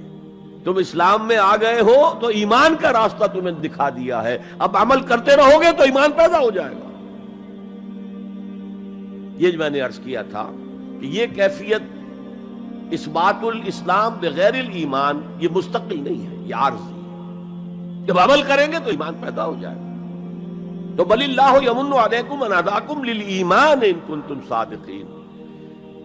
بلکہ اللہ کا احسان مانو کہ اس نے تمہیں اسلام کے راستے پر لا کر گویا کہ اس سڑک پر ڈال دیا ہے جو ایمان کی طرف لے جا رہی ہے. اگر تم اسلام کے بارے میں بھی سچے ہو، یعنی وہ لوگ نکل جائیں گے جو دھوکہ دینے کے لیے ایمان لا رہے تھے. ان اللہ یعلم غیب السماوات والارض. یقیناً اللہ جانتا ہے ہر پوشیدہ چیز کو جو آسمانوں کی ہے اور زمین کی ہے. اور یہ غیب کا لفظ ہماری نسبت سے ہے، نوٹ کر لیجئے اسے. اللہ کے لیے کوئی غیب نہیں ہے، سرے سے کوئی غیب. ہر شے اس کے لیے شہود ہے، ہر شے ہر آن اس کی نگاہوں کے سامنے. کوئی شے اس کے لیے غیب نہیں. یہ ریلیٹو ٹرم ہے جو ہمارے لیے غیب ہے. واللہ بصیر بما تعملون، اور جو کچھ تم کر رہے ہو اللہ اسے دیکھ رہا ہے. اچھا، اب پھر پہلی دو آیات کی طرف آ جائیے. اسلام ایمان علیحدہ چیز ہے. ایمان کی تعریف یقین قلبی دل میں، اور جہاد فی سبیل اللہ عمل. گویا کہ ان میں سے کوئی ایک چیز بھی نہیں ہے تو پھر مومن نہیں ہو تم. دل میں یقین نہیں تو مومن نہیں، عمل میں جہاد نہیں تو مومن نہیں. اب اسی کو دوسرے مقام سے جو میں نے آیات پڑھی تھی، سورہ صف کی آیت نمبر 10-11، یا ایھا الذین آمنوا هل ادلکم علی تجارۃ تنجیکم من عذاب علیم. اہل ایمان، کیا میں تمہاری رہنمائی کروں اس تجارت کی جانب جو تمہیں جہنم کے عذاب سے بچا دے، نجات دے دے. سوال یہ انداز، یہ قرآن کا بھی انداز ہے، حضور کا بھی انداز تھا. پہلے سوال کیا جائے تاکہ اذہان سوچنے کی طرف آمادہ ہو جائے، تیار ہو جائیں کہ اب آگے کیا بات آ رہی ہے. حضور بھی سوال کیا کرتے تھے، اتدرون من المفلس، تم جانتے ہو مفلس کسے کہتے ہیں؟ اکثر و بیشتر صحابہ کا جواب ہوتا تھا اللہ و رسول عالم، اللہ اور اس کا رسول بہتر جانتے ہیں. پھر حضور دوبارہ پوچھتے تھے تو اپنی اپنی سمجھ کے مطابق جواب دیتے تھے. المفلس عندنا ما لا درہم لہ ولا دینارا. حضور ہم مصرف اسی کو سمجھتے ہیں جس کے پاس نہ درہم ہے نہ دینار ہے. فرمایا نہیں، میری امت کا مفلس وہ ہوگا جو قیامت میں حاضر ہوگا تو نمازوں کی بھی بہت بڑی گٹھری لے کر آئے گا، روزے بھی ہوں گے، عمرے بھی ہوں گے، حج بھی ہوں گے، نیکیوں کی بہت بڑی بڑی گانٹھیں ساتھ ہوں گی، لیکن حقوق العباد میں اس نے کوتاہی کی ہوگی. قد اکل مال ھذا، اس شخص کا مال ہڑپ کر لیا ہوگا غلط طریقے سے، بہنوں کا حصہ وراثت میں کھا لیا ہوگا، کسی پر تہمت لگائی ہوگی، کسی کی غیبت کی ہوگی، اور وہ سارے دعوے دار جمع ہو جائے، اللہ اس شخص نے میرے ساتھ یہ کیا، اللہ اس شخص نے میرے ساتھ یہ کیا، تو اس کی نیکیاں سب دے دی جائیں گی. اچھا بھائی، وہاں کوئی اور کرنسی تو ہے نہیں کہ اتنے ہزار جرمانہ یا اتنا لاکھ جرمانہ. اچھا تم اس کی نمازیں لے جاؤ، تم اس کے روزے لے جاؤ، تم اس کے حج اور عمرے لے جاؤ، خالی ہو گیا. اور دعوے دار اب بھی باقی ہیں، تو ان کے گناہ اب ان کے حساب میں پڑنے شروع ہوں گے، اور وہ ان کے گناہوں کے بوجھ تلے دب کر جہنم میں جھونک دیا جائے. یہ مفلس ہے. یہ انداز تھا، یہ قرآن کا بھی انداز ہے اور یہی حضور کا انداز تھا. یا ایھا الذین آمنوا هل ادلکم علی تجارۃ تنجیکم من عذاب علیم. اے ایمان والو، اے ایمان کے دعوے دارو، یا اے وہ لوگوں جو ایمان قانونی حاصل کر چکے ہو، یا اے وہ مسلمانوں جن کی رسائی ابھی تک حقیقی ایمان تک نہیں ہوئی. یا ایھا الذین آمنوا هل ادلکم علی تجارۃ تنجیکم من عذاب علیم. کیا میں بتاؤں تمہیں وہ تجارت، وہ کاروبار جس کا نفع کیا ہوگا کہ جہنم سے چھٹکارا پا جاؤ. اب یہاں 1 منٹ رک کر توقف کر کے نظم کلام کے اعتبار سے ایک نتیجہ سامنے لے آئیے. اگر وہ تجارت نہیں کرو گے تو جہنم سے نجات کی امید یہ تمہاری وشفل تھنکنگ ہے، تمہاری آرزویں ہیں، تلک امانیہم، یہ ان کی خواہشات ہیں جنہوں نے عقیدوں کی شکل اختیار کر لی ہے. یہ اللہ کا کلام ہے، یہ اس میں کوئی شے جو ہے محض شاعرانہ لفاظی کے لیے یا شاعرانہ مبالغے کے لیے تو نہیں ہے نا. گنجینہ مانی کا طلسم اس کو سمجھیو جو لفظ کے غالب میرے اشعار میں آوے. تو قرآن میں جو لفظ آ رہا ہے وہ ہر لفظ اپنی جگہ پر معنی کا خزانہ ہے. هل ادلکم علی تجارۃ تنجیکم من عذاب علیم. اب جواب سنیے، تؤمنون باللہ ورسولہ، ایمان لاؤ اللہ پر اور اس کے رسول پر جیسا کہ ایمان لانے کا حق ہے. بات وہی ہو گئی نا، وہ پہلا تمہارا قانونی ایمان تھا، اصل ایمان کچھ اور ہے. اسی کو سورہ نساء میں فرمایا یا ایھا الذین آمنوا آمنوا باللہ ورسولہ والکتاب الذی نزل علی رسولہ والکتاب الذی انزل من قبل. اے ایمان کے دعوے دارو، ایمان لاؤ جیسا کہ ایمان لانے کا حق ہے، اللہ پر بھی اور اس کے رسول پر بھی، اور اس کتاب پر بھی جو اپنے رسول پر اس نے نازل فرمائی، اور اس کتاب پر بھی جو پہلے نازل کی تھی. تؤمنون باللہ ورسولہ وتجاہدون فی سبیل اللہ باموالکم وانفسکم، بالکل وہی آیت نمبر 15 بن گئی کہ نہیں سورہ حجرات کی؟ ایمان لاؤ اللہ پر، اس کے رسول پر، یا ایمان رکھو اللہ پر اس کے رسول پر جیسے کہ ایمان کا حق ہے، اور جہاد کرو اللہ کی راہ میں اپنی جانوں اور مالوں کے ساتھ۔ تؤمنون باللہ ورسولہ وتجاہدون فی سبیل اللہ باموالکم وانفسکم ذالکم خیر لکم ان کنتم تعلمون، یہی تمہارے حق میں بہتر ہے اگر تم سمجھو، اگرچہ بظاہر تو گھاٹے کا سودا ہے دنیاوی اعتبار سے، اللہ کی راہ میں جہاد کرنا جان کا اندیشہ، قتال کے لیے نکلنا جان کا، جو اگر بچ کے آ گئے تو ایک نئی زندگی سمجھیے، ورنہ انسان میدان جنگ میں جاتا ہے تو جان ہتھیلی پر رکھ کر جاتا ہے۔ مال مانگا جا رہا ہے اللہ کی راہ میں، مال دے کر دنیا میں تو بہرحال دولت کی کمی کا احساس ہوتا ہے نا، اگرچہ تمہیں گھاٹے کا سودا نظر آتا ہے، حقیقت میں یہی نفع کا سودا ہے اگر تمہارے پاس علم حقیقی ہے۔ اب ان دو مقامات سے جو نتیجہ میں نے نکالا، there can be no ایمان without jihad فی سبیل اللہ، there can be no salvation on the day of judgment without jihad فی سبیل اللہ۔ کس قدر اہم ہے جہاد فی سبیل اللہ کو اب سمجھنا، اس کے تقاضوں کو جاننا، اس کی شرائط کا فہم حاصل کرنا۔ اس ضمن میں جو دنیا میں آج غلط فہمیاں پھیلی ہوئی ہیں اور زبردستی پھیلائی بھی جا رہی ہیں جان بوجھ کر، اس کا اصل سبب ہم خود ہیں۔ ہماری بہت بڑی غلطی ہوئی، بہت بڑی غلطی ہوئی، بہت بڑی غلطی ہوئی کہ ہم نے جہاد اور قتال کو ہم مانی قرار دے دیا۔ یہ بھی جوڑا وہی ہے، عام اور خاص، لیکن جہاد اور قتال یہ ہم مانی نہیں ہے، سینونیمس نہیں ہے۔ اسی لیے میں نے سورہ صفی کی آیت نمبر 4 بھی آپ کو سنائی۔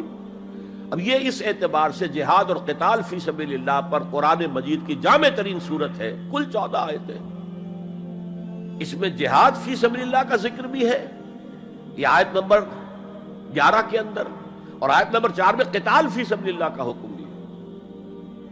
ان اللہ یحب الذین یقاتلون فی صفا کانہم بنیان مرصوص، اللہ کو محبوب تو وہ بندے ہیں اس کے جو اس کی راہ میں جنگ کرتے ہیں، صفیں باندھ کر گویا کہ سیسا پلائی ہوئی دیوار ہے۔ قتال فی سبیل اللہ، جہاد فی سبیل اللہ، دو اصطلاحات ہیں، ان کا مفہوم بالکل ایک تو نہیں ہو سکتا۔ ہمارے ہاں ان دونوں کو مترادف قرار دے دیا، اس کے نتائج کیا نکلے؟ قتال ہر وقت تو ہوتا ہی نہیں، لہذا جہاد ثانوی شے ہو گیا، اس کی اہمیت ہی نہیں رہی، وہ جو بیک برنر کی جگہ ہوتی ہے وہاں رکھ دیا گیا۔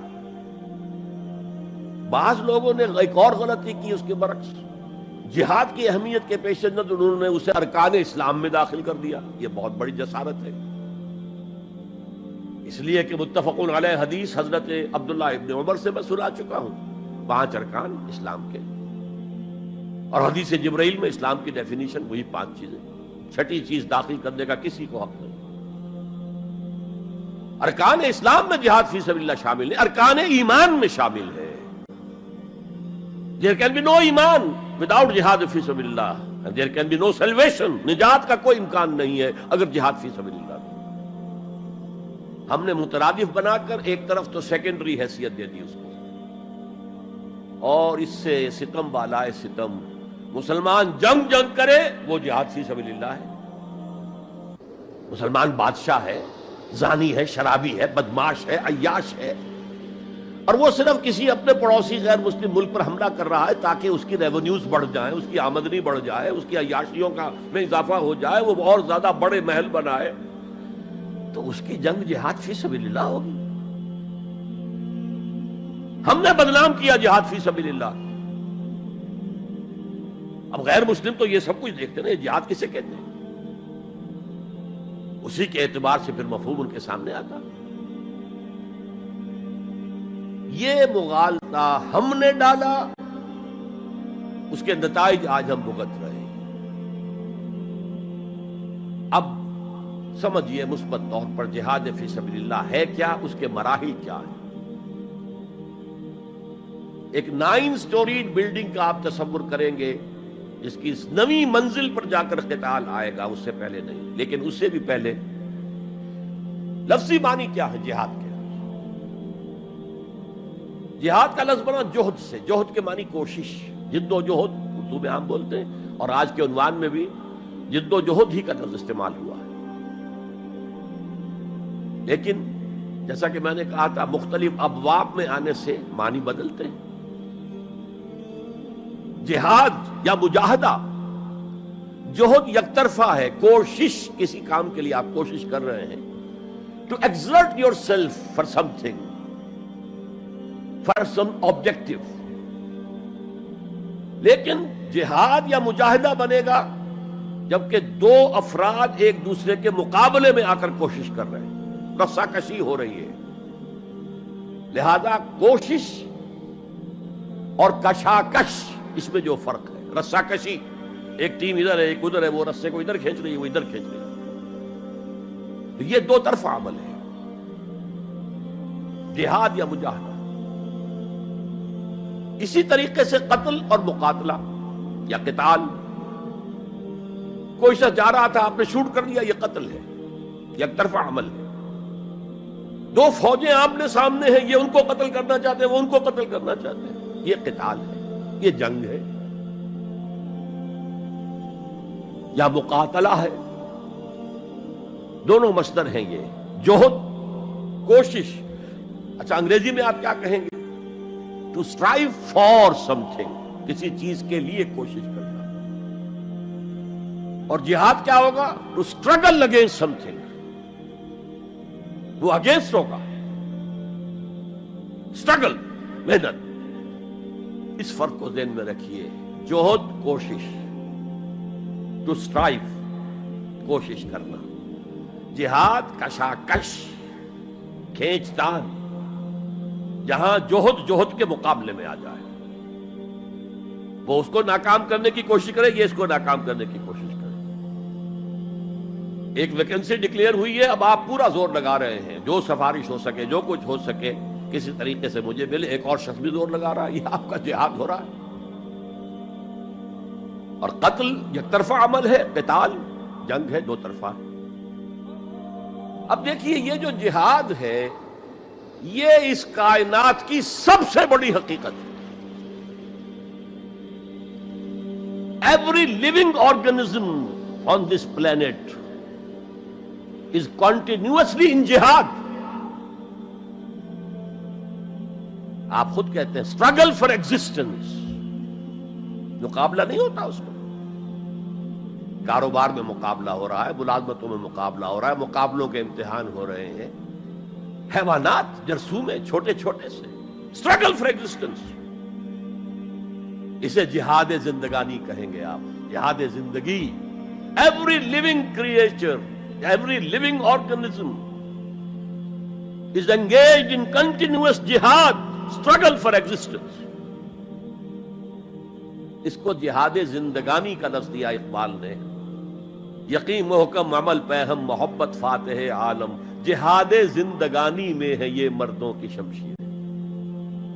اچھا مسلمان بھی جب یہ کام کرتا ہے، جہد للبقاء، اسٹرگل فار ایگزسٹنس، اگر وہ شریعت کے احکام کے مطابق کر رہا ہے تو یہ عبادت ہے۔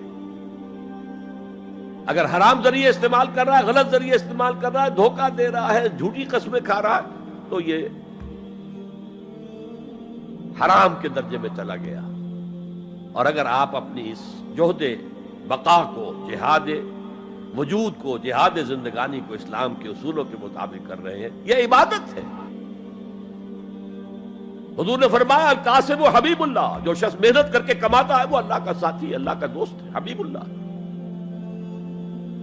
اور سب سے بہترین کھانا بتایا وہ ہے رزق جو اپنے ہاتھ کی کمائی سے ہو، محنت، مشقت۔ بہرحال یہ جہاد کا ایک آغاز ہے۔ میں نے کہا تھا یہ یونیورسل فینومینن ہے، یونیورسل، اس کائنات کی سب سے بڑی حقیقت یہی ہے۔ اس سے اوپر اٹھیے، انسانی سطح پر سب سے بڑا جہاد اپنے حقوق کا حصول، the freedom struggle, struggle for self determination. کوئی قوم آ کر آپ پر حاکم ہو گئی، اس سے نجات حاصل کرنا. یہ جہاد فی سبیل الحریت. فی سبیل کسے کہتے ہیں؟ For the cause of, in the cause of. جہاد فی سبیل الحریت جائز ہے، سب کریں گے، سب کی آزادی حق ہے، کسی کو غلام بنا کر رکھنے کا کسی کو اختیار نہیں ہے. تو struggle for freedom it's a universal phenomenon. اور مسلمان بھی اگر کرے گا اور اللہ کی حدود کے اندر رہ کر کرے گا تو وہ بھی اللہ کے ہاں وہ اجر و ثواب کا مستحق ہوگا، بلکہ اگر جان دے دے گا شہید شمار ہوگا. اس لیے کہ حضور کی ایک حدیث ہے، من قتل دون مالہ فہو شہید. جو شخص اپنے مال کی حفاظت میں مارا گیا وہ بھی شہید ہے. اب آپ کہیں جا رہے تھے، آپ کے پاس کچھ مال ہے، جیب میں کچھ ہے، کوئی ڈاکو آ گئے، آپ کو گھیر لیے. اب آپ کے پاس دو راستے، ایک تو آپ کہیں لو بھائی جو کچھ ہے یہ حاضر ہے، لے لو، میری جان بخشی کرو، اور ایک یہ کہ آپ ڈٹ جائیں. اس ڈٹ جانے میں اگر جان چلی گئی تو آپ شہید ہیں. من قتل دون مالہ ہی، تو مال سے تو 1000 گنا بڑی شے ہے حریت فی سبیل الحریہ. لیکن ہم نے کیا غلطی کی؟ فریڈم سٹرگل کو بھی جہاد فی سبیل اللہ کہہ دیا. بہت بڑی غلطی، جس کا سب سے بڑا مثر میں آپ کو بتاتا ہوں. یہ mid 50s کی بات ہے. میں اپنے MBA سے فارغ ہو کر منٹگمری میں، جو اب سائیوال کہلاتا ہے، جا کر آباد ہو گیا تھا والدین کے پاس. الجزائر میں اس وقت فریڈم سٹرگل چل رہی تھی فرانس کے خلاف. تو اس کے لیے کچھ فنڈز حاصل کرنے کے لیے ایک وفد آیا پاکستان کے دورے پر. ایک تو کرنل صاحب تھے، کرنل عودہ، وہ تو داڑھی مونچھ صاف تھے جیسے ہوتے ہیں عام طور پر فوجی. لیکن ایک بہت بڑے عالم دین علامہ بشیر الابراہیمی الجزائری، بہت مشہور، بہت بڑے عالم، وہ بھی ساتھ تھے. انہوں نے جو تقریر کی عربی میں، جہاد فی سبیل اللہ، جہاد فی سبیل اللہ. واقعہ یہ کہ وجد میں آ گیا پورا مجمع. وہ لوگ تو وجد میں نہیں آ سکے ہوں گے جنہوں نے ترجمہ، جنہوں نے سنا ہے، لیکن میں عربی سے واقف تھا تو میں واقعتاً وجد میں آ گیا. قرآن کا بیان، حدیث کے بیان، جہاد فی سبیل اللہ کی اہمیت، جہاد فی سبیل اللہ کا مقام و مرتبہ. اچھا، جو بھی ہو سکا پیسے ہم نے جمع کیے، کمیٹی بنائی، تھیلی پیش کی. Now prepare for the shock. جب یہ جہاد کامیاب ہوا تو ایک سوشلسٹ ریاست قائم ہو گئی. How come? اگر یہ جہاد فی سبیل اللہ تھا تو اسلامی ریاست قائم ہونی چاہیے تھی. اگر درخت آم کا تھا تو اس میں نمولی کیسے لگ گئی؟ معلوم ہوا کہ ہم نے غلطی کی تھی. ہم نے اسے جہاد حریت کی بجائے جہاد فی سبیل اللہ کہہ دیا. بھئی جہاد حریت جائز ہے اور اس کے لیے جان دینا بھی شہادت ہے، لیکن آپ نے اس کو جہاد فی سبیل اللہ کیسے کہہ دیا؟ چنانچہ یہ نوٹ کر لیجئے کہ میں نے جب افغانستان میں روسی فوجیں داخل ہو گئی تو جو وہاں پر ایک سٹرگل شروع ہوئی ہے، ریزسٹنس شروع ہوئی ہے، میں نے اسے کبھی جہاد فی سبیل اللہ نہیں مانا. جہاد فی سبیل اللہ کا نعرہ لگوا کر امریکہ نے فائدہ اٹھایا، مرے افغان، اور کام بن گیا اس کا آرک رائیول جو ہے وہ ختم ہو گیا. اور نتیجہ پوری دنیا بھگت رہی ہے کہ بائی پولر کی بجائے یونی پولر دنیا ہو گئی. اور وہ جو ایک پول ہے جتنا طاقت کے نشے میں اس وقت چور چور ہے، وہ آپ کو معلوم ہے، مجھے تفصیل میں جانے کی ضرورت نہیں. میں نے کہا تھا جہاد حریت ہے، جائز ہے، to defend your country against an invader, لیکن اسے جہاد فی سبیل اللہ نہ کہیں. اچھا، اس سے آگے آئیے. اب ہیومن لیول پر اس سے اوپر کا ایک کی سطح ہے، نظریے اور نظام کے لیے جہاد. ایک نظریہ تھا مارکسزم، اس کی بنا پر نظام جو بنا وہ communism. Who really believed in Marxism and communism, he struggled to establish a communist state. یہ جہاد ہے فی سبیل الاشتراکیہ، اشتراکیت کی راہ میں جہاد کر رہے ہیں. جانیں دے رہے ہیں، مر رہے ہیں، زار کی فوجیں جو ہیں وہ شوٹ کر رہی ہیں کھڑے ہو کر کے قطاروں کے اندر، جانیں دے رہے ہیں۔ اس کے بغیر تو ظاہر بات ہے شہنشاہیت، زار کی شہنشاہیت کہیں جگہ چھوڑ سکتی تھی، کہیں اپنی جڑ چھوڑ سکتی تھی؟ تو یہ جو جہاد ہے یہ ہے ایک نظریے کی بنیاد پر، اس نظریے پر ایک نظام قائم ہوتا، جس نظریے میں وہ بلیو کرتے ہیں کہ یہی حق ہے، یہی انسان کے لیے بہتر ہے، اسی میں عدل ہے، اسی میں انصاف ہے، اس کو قائم کرنے کی جد و جہد کرنا ان پر فرض ہے۔ نہیں کرتے تو آپ کہیں گے ایسے ہی جھوٹ موٹ کو بنا پھرتا ہے کمیونسٹ، اس کی تو ساری دوستیاں، اس کے سارے تعلقات جو ہیں وہ تو کیپٹلسٹ کے ساتھ تھے، تو ان کے تنخواہیں لیتا۔ آپ کہتے ہیں کہ نہیں کہتے؟ یہ ہے جہاد، اگر وہ نظریہ ایمان ہے اور نظام اسلام ہے، اس کے لیے جو جہاد ہوگا وہ جہاد فی سبیل اللہ ہے۔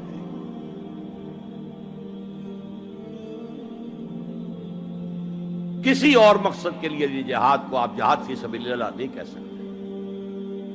آپ ڈیموکریسی کے قیام کے لیے کسی بادشاہت کو ختم کر کے ڈیموکریسی کا نظام قائم کرنا چاہتے ہیں، جہاد ہے، جہاد فی سبیل الدیمقراطیہ،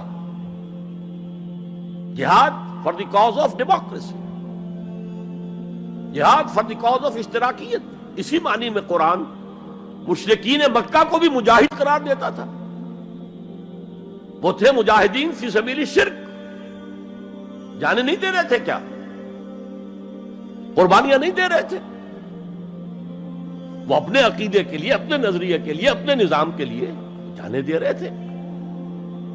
تو یہ ہے جہاد نظریے اور نظام کے لیے۔ پھر میں تیسری مرتبہ دوہرا رہا ہوں، اگر وہ نظریہ ایمان ہے اور نظام اسلام کا ہے، قائم کرنا پیش نظر ہے، تو وہ ہے جہاد فی سبیل اللہ۔ اب اس کے 3 لیولز ہیں، اور ہر لیول پر 3 سب لیولز ہیں۔ سب سے پہلا جہاد فی سبیل اللہ کا مرحلہ ہے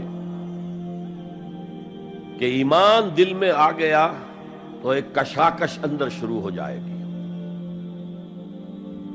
میں اگر فرائیڈ کی اصطلاح استعمال کروں تو ایگو اور اڈ یا لبیڈو میں تصادم ہوگا۔ آپ کے نفس کی خواہش کچھ اور ہے، ایمان کہتا ہے غلط، کشاکش ہوگی کہ نہیں؟ یہ اندرونی جہاد ہے اپنے نفس کے خلاف۔ جیسے فرعون نے کہا تھا الیس لی ملک مصر وہذہ الانہار تجری من تحتی، کیا میں بادشاہ نہیں ہوں مصر کا؟ مصر کی حکومت میری نہیں ہے؟ اور کیا یہ ساری نہریں جو ہیں میرے نظام کے تحت نہیں چل رہی؟ اسی طرح برا نہ مانیے، ہمارا نفس کہتا ہے یہ جسم میرا ہے، میری ملکیت ہے، اٹس مائی ڈومین، میری خواہش پوری کرنی ہوگی۔ جیسے اس نے کہا میں نہیں جانتا کوئی خدا ہے میرے سوا اور میرے اوپر، میں نہیں مانتا۔ نفس بھی کہتا میں نہیں ماننے کو تیار، کیا حلال ہے کیا حرام ہے، کیا جائز ہے کیا ناجائز، میری خواہش پوری کرو۔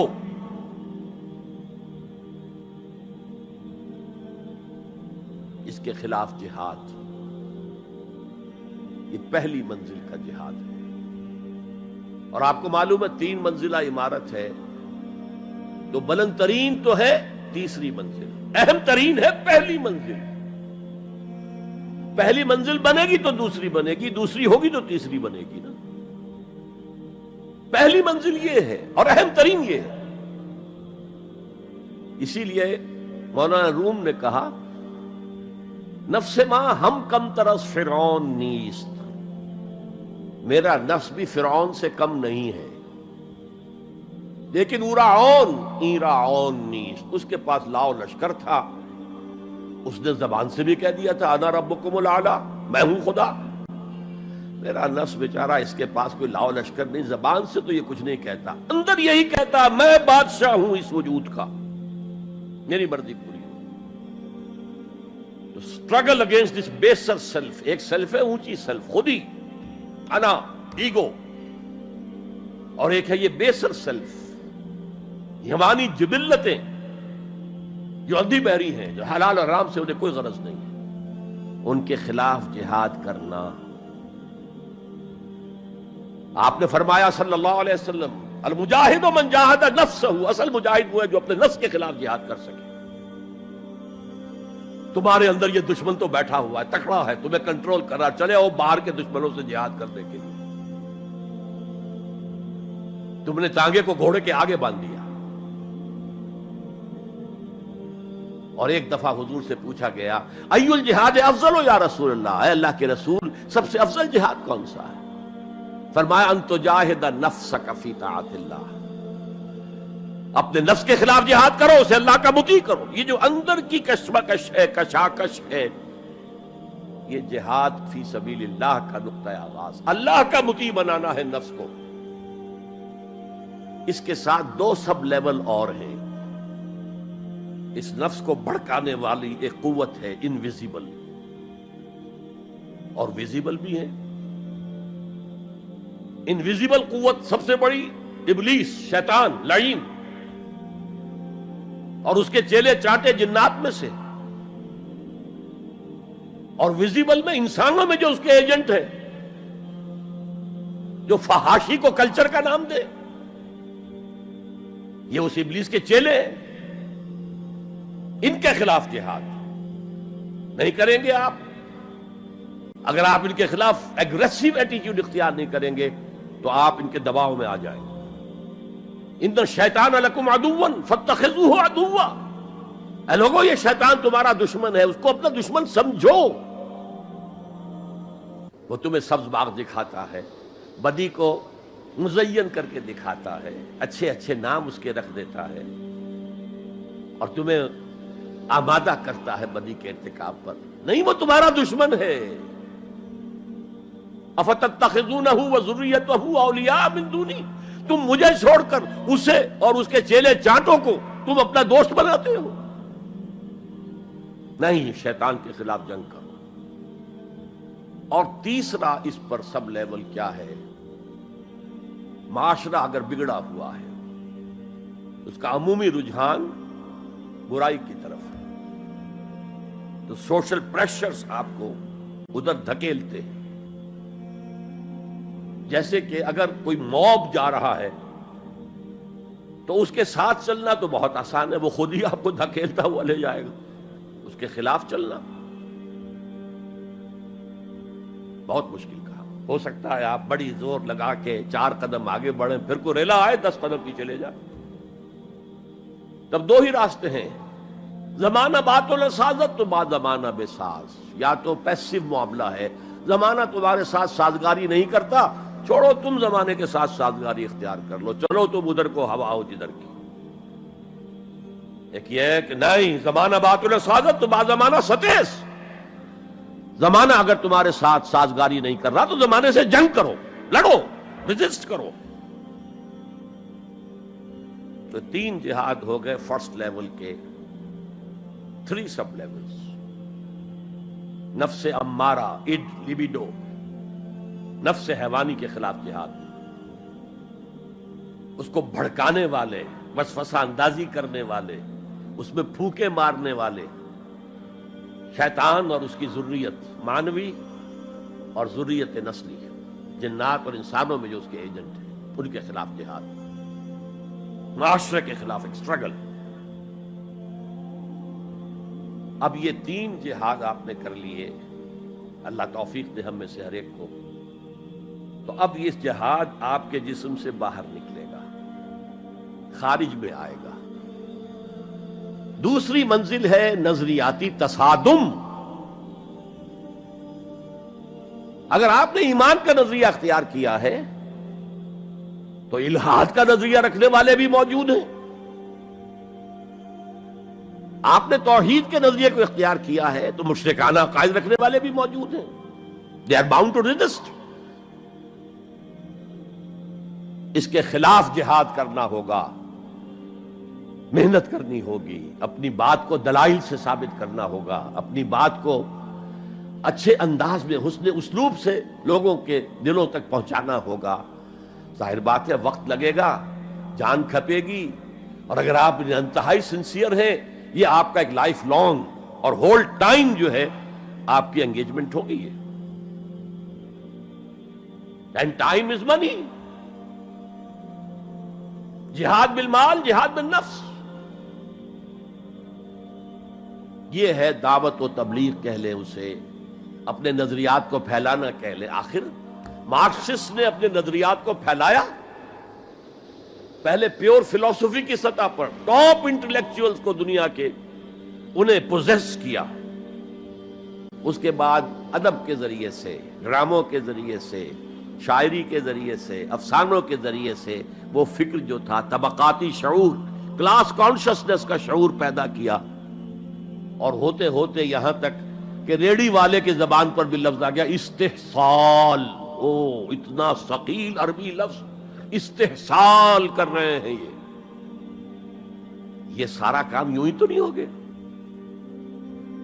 کتنے ادیبوں نے، کتنے ڈرامہ نویسوں نے، کتنے شاعروں نے اس فلسفے کو پھیلایا ہوگا. اچھا، اس کے بھی 3 سب لیولز ہیں. ہر انسانی معاشرہ 3 سطح کے لوگوں پر مشتمل ہے.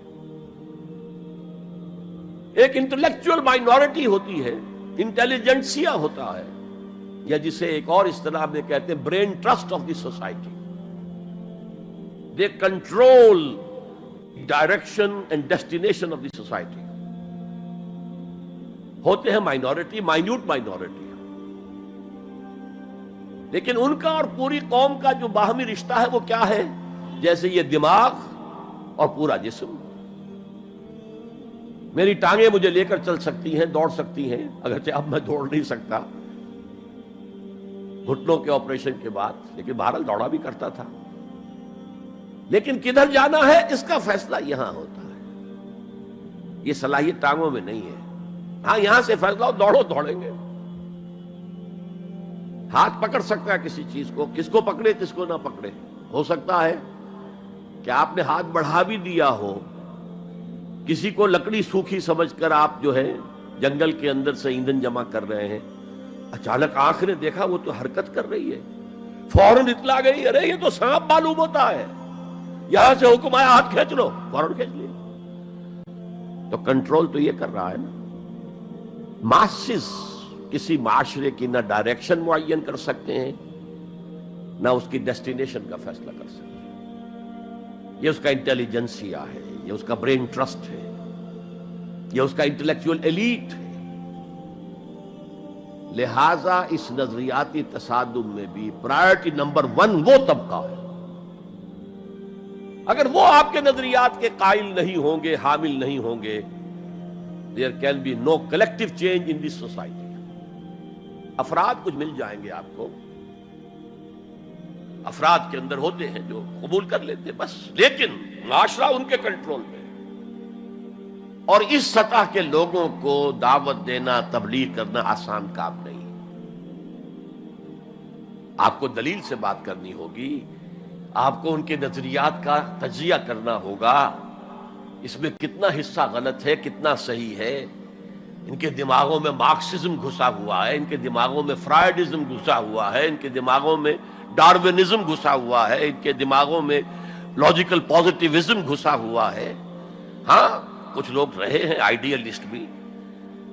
ایک ہندوستان میں مسلمان پیدا ہوا آئیڈیلسٹ فلسفی علامہ اقبال، اور دوسرے ہندو رادھا کرشنن، بہت بڑے آئیڈیلسٹ، اس میں کوئی شک نہیں.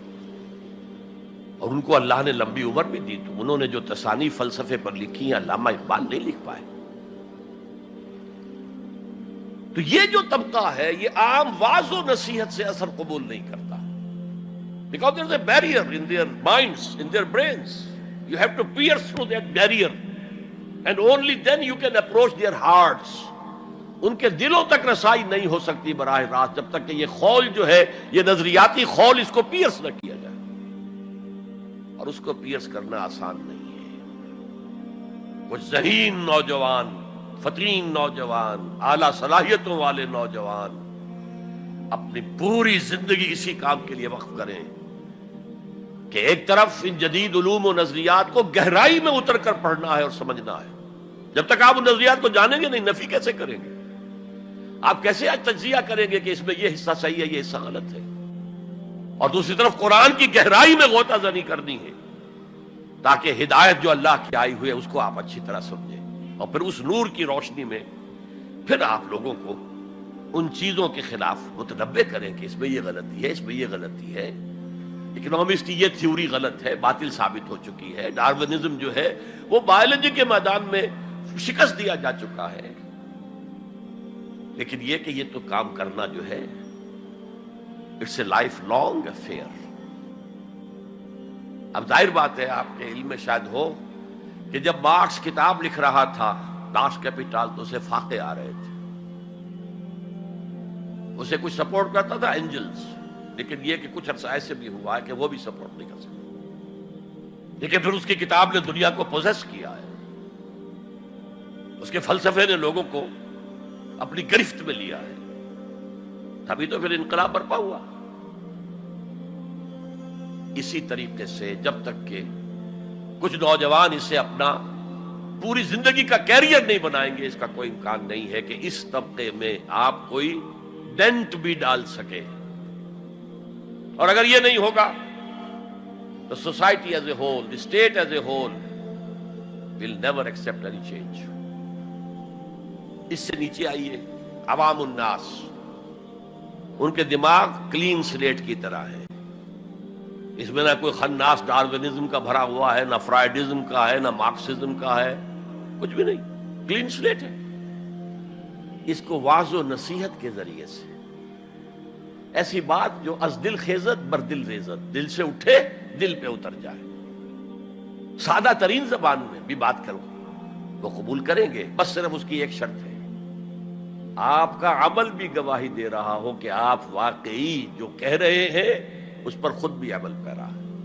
یہ اگر پہلی منزل آپ سر کر آئے ہیں تب تو ٹھیک ہے، اگر پہلی منزل آپ نے سر نہیں کی اور آپ شروع ہو گئے مبلغ کی حیثیت سے، تو ایسا مبلغ جو ہے وہ اسلام کو بدنام کرے گا۔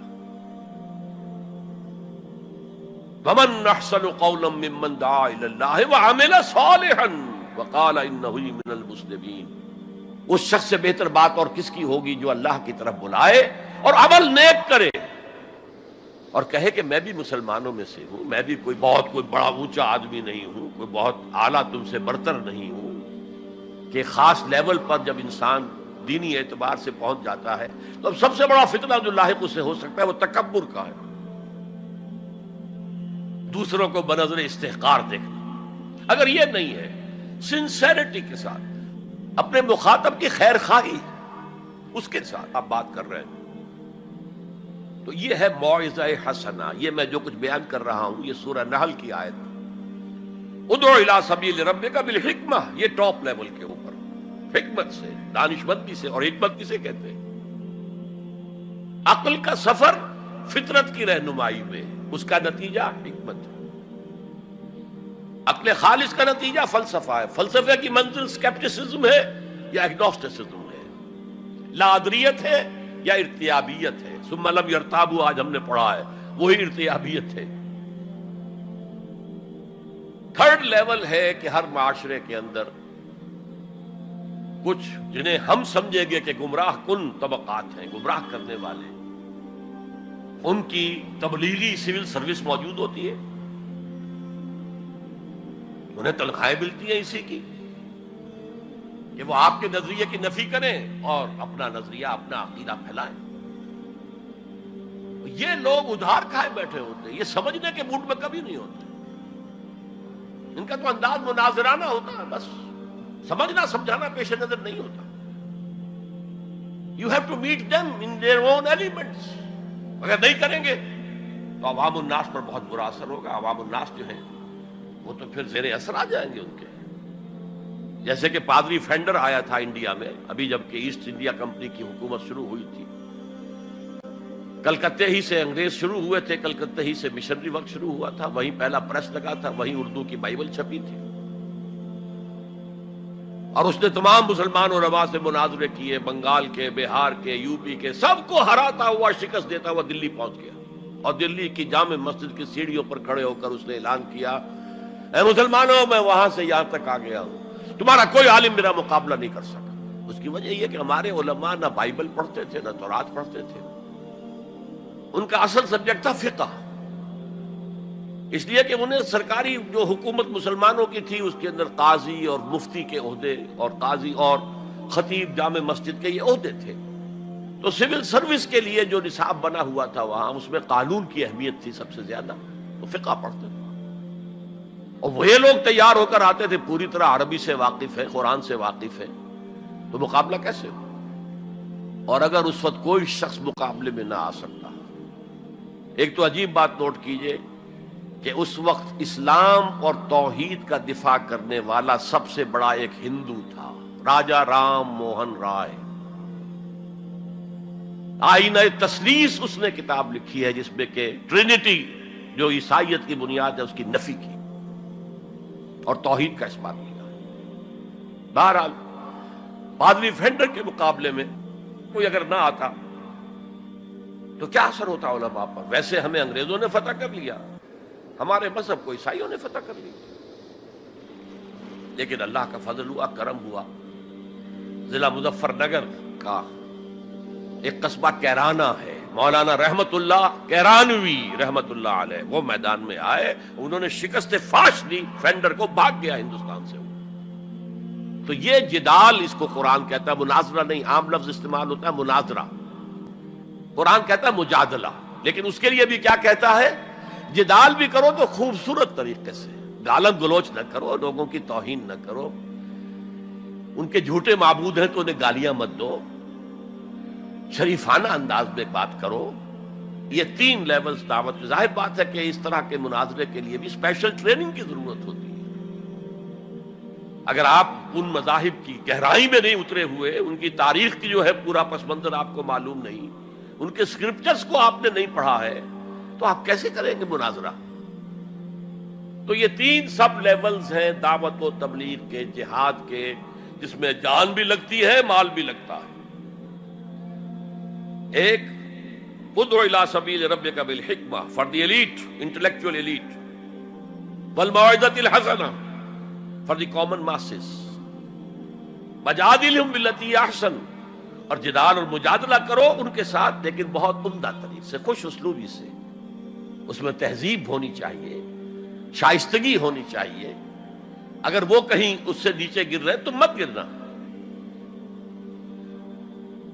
2 لیولز اور 6 سب لیول ہو گئے۔ اب آئیے، اس کا چوٹی کا جہاد ہے نظام کو بدلنا۔ مارکسزم کو مانا ہے تو فرض ہے کہ کمیونزم نافذ کرو، یہ سخت ترین مرحلہ ہے، اس لیے کہ ظاہر بات ہے کہ خلا تو کہیں ہے نہیں، کوئی نہ کوئی نظام تو ہے، اور وہ نظام اپنے آپ کو ڈیفینڈ کرتا ہے، وہ سٹیٹس کو وہ چاہتا ہے، اس کے ساتھ جو پریولیج کلاسز ہیں وہ چاہیں گی نظام یہی رہے، اسی کی شاخوں پر تو ہمارے آشیانے بنے ہوئے ہیں، ہمارے گھونسلے، ہمارے مفادات پر زد پڑ رہی ہے۔ Grid up your lines, resist them. یہ معاملہ ہے جس میں تصادم آتا ہے، نظام تصادم کے بغیر نہیں بدل سکتا۔ دعوت کے ذریعے آپ سلیم الفطرت، سلیم العقل لوگوں کو کھینچ لیں گے، لیکن لاتوں کے بھوت باتوں سے نہیں مانتے، جن کے ویسٹڈ انٹرسٹ ہیں وہ نہیں چھوڑیں گے۔ ان میں سے بھی ہو سکتا ہے نکل آئے، ابو بکر صدیق انہی میں سے تھے، عثمان غنی انہی میں سے تھے، لیکن نکل آتے، لوگ نکل آتے، لیکن اکثریت ان کی وہ ڈٹ جاتی ہے۔ گرڈ اپ یور لائنز، اپنے مفادات کا تحفظ کرو، بچاؤ اپنے مفادات کو، تو تصادم بیکمز انیویٹیبل، انیویٹیبل، انیویٹیبل۔ اس تصادم کی بھی 3 سٹیجز ہیں، وہی میں نے کہا تھا نا، 3 سب سٹیجز ہر سٹیج پر۔ پہلی یہ ہے جسے پیسو ریزسٹنس کہا جائے گا۔ ظاہر بات ہے کہ کانفلکٹ تو انقلابی لوگوں نے پیدا کیا ہے نا، معاشرہ تو بس رہا تھا، غلام اپنے قسمت پر شاکر و صابر تھے، قربا کہتے تھے ہماری تقدیر ہی یہ ہے، ٹھیک ہے، اسی لیے تو مارکس نے کہا کہ یہ اوپیم آف دی ماسز ہے مذہب۔ اس نے کانفلکٹ کس نے پیدا کیا؟ جس نے کہا یہ غلط ہے، یہ نظام صحیح نہیں ہے، یہ ریپریسو ہے، یہ ایکسپلائٹیٹو ہے، یہ ڈسکریمنیٹو ہے، اس میں تقسیم دولت کا نظام غلط ہے۔ ایک طرف ارتکاز دولت ہے، دوسری طرف احتیاج ہے، بھوک ہے، مفلسی ہے، قلاشی ہے۔ جو یہ کہتے ہیں تو گویا کہ ایک تالاب پرسکون تھا، اس نے پتھر تو آپ نے مارا نا، اب جو لہریں اٹھیں گی تو be prepared to face the music. چنانچہ اور مارو ان کو قتل کرو، ان کو جیلوں میں ٹھونس دو، ان کو یہ کرو، ان کو وہ کرو۔ اس سارے معاملے میں پہلی سٹیج ہوگی اس نظریاتی اور نظام کے تصادم میں ٹیک آل پرسیکیوشن وداؤٹ اینی ریٹیلیشن۔ اگر آپ وائلنٹ ہو گئے فرام دی ویری بگننگ تو جو پاور اس وقت ہے موجود، جو نظام ہے اس کو ریپرزینٹ کرنے والی جو حکومت موجود ہے، وہ آپ کو کرش کر کے رکھ دیں گے۔ You have to buy time. اور اس کے لیے کیا ہے؟ وہ تمہیں مارے تم جواب نہ دو، وہ گالی دے تم انہیں دعائیں دو، وہ پتھر مارے تم پھول پیش کرو۔ ادفع باللتی ہی احسن، بہترین انداز میں دفاع کرو۔ اسے کہتے ہیں پیسو ریزسٹنس۔ حضور کی سیرت میں پورے 12 برس یہ حکم تھا، this was the order of the day, no retaliation whatsoever, no raising of hands even in self defence. اور یہ میں آپ کو بتا چکا ہوں، مہاتما گاندھی نے کہا سرحدی گاندھی عبد الغفار خان سے کہ میں نے یہ عدم تشدد جو ہے، تشدد کا جواب تشدد سے نہ دینا، یہ میں نے سیکھا ہے حضرت مسیح سے اور حضرت محمد سے صلی اللہ علیہ وسلم۔ حضرت مسیح کی زندگی پہلی سٹیج ہی پر تک رہی، آگے کی وہ مہم چلی ہی نہیں، اس لیے کہ آپ کو ریسپانس ملا ہی نہیں۔ کہتے ہیں کل 72 آدمی ایمان لائے تھے ان پر، اور ان میں سے بھی 12 تھے جو ان کے مخلص ساتھی تھے، حواریین تھے، ہر وقت ساتھ رہتے تھے، اور ان میں سے بھی ایک وہ تھا جس نے غداری کر کے گرفتار کرایا ہے، ان کی اپنی روایت کے مطابق۔ اس کو چھوڑیے، تفصیل میں نہیں جانے کی ضرورت نہیں۔ تو بہرحال اس سے اگلی سٹیج کیسے آتی ہے؟ دعوت وہ دیتے رہے، دعوت دیتے رہے، وعظ کہتے رہے، یہ سب کچھ کرتے رہے، سیکنڈ سٹیج تک رہے، تھرڈ سٹیج تک تو جب تک کہ قوت حاصل نہ ہو you can't proceed. If there's no response, you can't go forward۔ لیکن یہ کہ حضور کی زندگی میں اگلی سٹیج آ گئی، ساتھی آئے، انہیں مارے کھانی پڑی، دہکتے ہوئے انگاروں پہ لٹایا گیا، جانوروں کی لاشوں کی طرح ان کی گردن کے اندر رسیاں باندھ کر انہیں گھسیٹا گیا گلیوں کے اندر، سب کچھ ہوا ہے، برداشت کیا، انہیں قتل بھی کیا گیا۔ حضرت سمیہ، حضرت یاسر پہلے مقتولین ہیں، میاں بیوی رضی اللہ تعالی عنہما، سب کچھ ہوا ہے، برداشت کرو، اسبرو، صبر کرو۔ اس کا ایک بہت بڑا نتیجہ نکلتا ہے، اس معاشرے میں جو سائلنٹ میجورٹی ہوتی ہے، وہ سائلنٹ میجورٹی سائلنٹ تو ہوتی ہے، ڈمب تو ہے، ڈیف نہیں ہے، بلائنڈ نہیں ہے۔ وہ بلال کی چیخیں تو سن رہی ہے نا، وہ دیکھ رہی ہے کس طرح دہکتے ہوئے انگاروں پر خباب بن الارت کو لٹایا گیا۔ یہ جو سائلنٹ میجورٹی ہوتی ہے، اب یہ سوچتی ہے یہ ان کے اوپر کیوں یہ تشدد آ رہا ہے؟ کیا بلال نے آقا کی کوئی چوری کر لی تھی؟ کہیں خدا نہ خواستہ خاکم و دہن آقا کی بیٹی کی عزت پر ہاتھ ڈال دیا؟ کیا کیا تھا جو یہ آقا جو ہے امیہ ابن خلف یہ کچھ کر رہا ہے اس کے ساتھ؟ اس کے بعد جب انہیں معلوم ہوتا ہے کوئی جرم نہیں ہے، صرف یہ کہتا ہے اللہ ایک ہے، میں اور اس کے ساتھ کسی کو شریک کرنے کو تیار نہیں، اور محمد اللہ کے رسول ہے، بس جرم ہے تو یہ ہے۔ اب اس کا کیا اثر پڑتا ہوگا اس سائلنٹ میجورٹی کو، اس کا آپ اندازہ کر لیجیے۔ ان کی ہمدردیاں اندر ہی اندر ان کے ساتھ ہو رہی ہیں، اگرچہ وہ گئے ہیں اپنے لیڈروں کے دباؤ کی وجہ سے غزوہ بدر میں، مفتوح تو پہلے سے ہو چکے تھے، جو دلوں کو فتح کر لے وہی فاتح زمانہ۔ بہرحال first stage is passive resistance, صبر محض.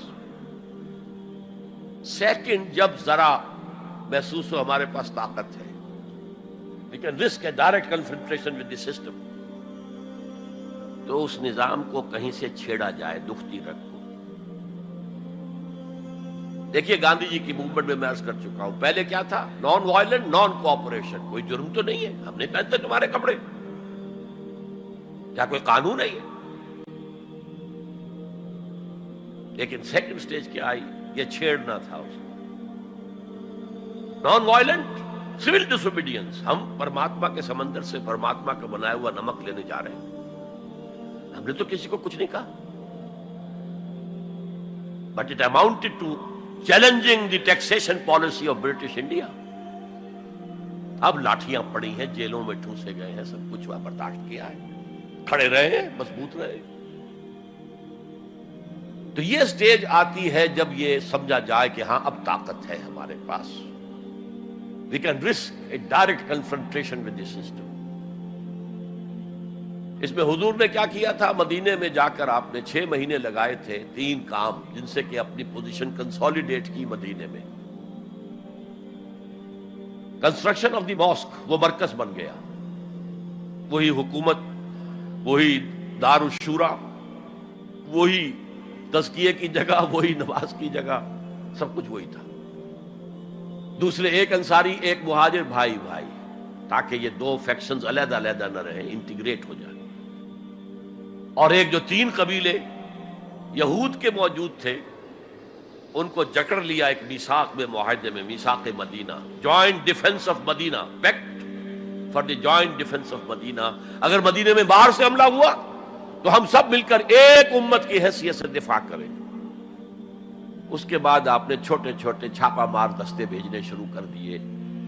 ان کی جو لائف لائن تھی، میں نے بتایا تھا کہ ان کے کیریوانز کو کوئی ٹوکتا نہیں تھا، روکتا نہیں تھا، لوٹتا نہیں تھا. اب تھریٹن کیا محمد نے صلی اللہ علیہ وسلم. یہ گویا کہ اکنامک بلاکیڈ آف مکہ تھا. اور جب بھی یہاں کہیں گئے آپ، وہاں کے لوکل قبیلے سے آپ نے صلح کر لی، معاہدہ کر لیا. یا تو وہ پہلے قریش کے حلیف تھے، اب حضور کے حلیف ہو گئے، یا انہوں نے کہا کہ صاحب ہم نہ آپ کے ساتھ نہ ان کے ساتھ، نیوٹرل رہیں گے، نہ آپ کے خلاف ان کی مدد کریں گے، نہ ان کے خلاف آپ کی مدد کریں گے. ان دونوں کا نتیجہ یہ ہوا کہ zone of political influence of Quraysh started diminishing. یہ 2 ریزنز تھیں کہ پھر پوری طاقت کے ساتھ قریش نے ریٹیلیٹ کیا ہے. اور پھر لاسٹ معاملہ شروع ہوا ہے، تیسری منزل. اس تیسری منزل کی تیسرا سب لیول، اس کا نام ہے قتال فی سبیل اللہ. اب جنگ شروع، اے 6 years long وار. یہ جو بدر ہے، احد ہے، احزاب ہے، بنی المصطلق ہے، بے شمار غزوات، چھوٹے چھوٹے بڑے بڑوں کے نام ہمیں یاد ہیں صرف. It was a continuous war with battles. Badr battle ہے، جنگ نہیں ہے، جنگ تو مسلسل ہے. بہرحال اس کا نتیجہ یہ قتال فی سبیل اللہ کی منزل آئی ہے. چونکہ یہ ساری 8 منزلیں طے کر کے یہاں پہنچے تھے، لہذا کامیابی ہوئی. اگر ایسے ہی اچھل کر نویں منزل پر پہنچ جاتے تو نیچے گر کر ختم ہوتے. یہ ہے قتال فی سبیل اللہ، اللہ کی راہ میں قتال. بہرحال آج کے انقلاب اسلامی کے لیے پہلے 5 سٹیپ جو کہ تو رہیں گے. دعوت دی جائے گی، لوگوں کی اصلاح کی جائے گی، انہیں منظم کیا جائے گا، پھر پیسو ریزسٹنس کے دور سے گزرنا ہوگا، پھر ایکٹیو ریزسٹنس. لیکن آخری جو ہے 2 طرفہ جنگ کی بجائے 1 طرفہ جنگ. آپ یہ نہ سمجھیے گا میں ہندوستان میں تقریر کر رہا ہوں تو میں گاندھی جی کی تعریف کر رہا ہوں. یہ میری تقریریں کیسٹ پہلے سے موجود ہے، میں نے ہمیشہ نام لیا ہے کہ آج کے دور میں اس انقلابی عمل کی آخری سٹیج کیا ہوگی. اس کے ضمن میں مہاتما گاندھی کا پروسیس درست ہے. نان وائلنٹ، نان کوآپریشن، ترک موالات. نان وائلنٹ، سول ڈس اوبیڈینس. لیکن یہ سٹیجز کب آئیں؟ جب گاندھی لیڈر بن چکے تھے. ان کا یہ کہہ دینا کافی تھا کہ بدیشی کپڑا ہم نہیں پہنیں گے اور ہم اپنا چرخہ چلائیں گے. پورے ہندوستان میں چرخے چلنے شروع ہو گئے. لیڈر تو پہلے کوئی ہونا. تو یہ اجتہاد جو ہے اس کو آج ہمیں قبول کرنا ہوگا. ہمارے لوگ کچھ دوسرے راستوں پر چلے ہیں جس کی وجہ سے دنیا کو موقع ملا ہے کہ وہ جہاد کے لفظ کو خوب اچھالیں اور بدنام کریں. حالانکہ جہاد کا یہ پروسیس سامنے ہو تو کسی سلیم الفطرت انسان، کسی سلیم العقل انسان کو اس پر اعتراض کا کوئی بھی حق حاصل نہیں ہوگا. بارک اللہ لی و لکم فی القرآن العظیم ونفعنی وإیاکم بالآیات والذکر الحکیم.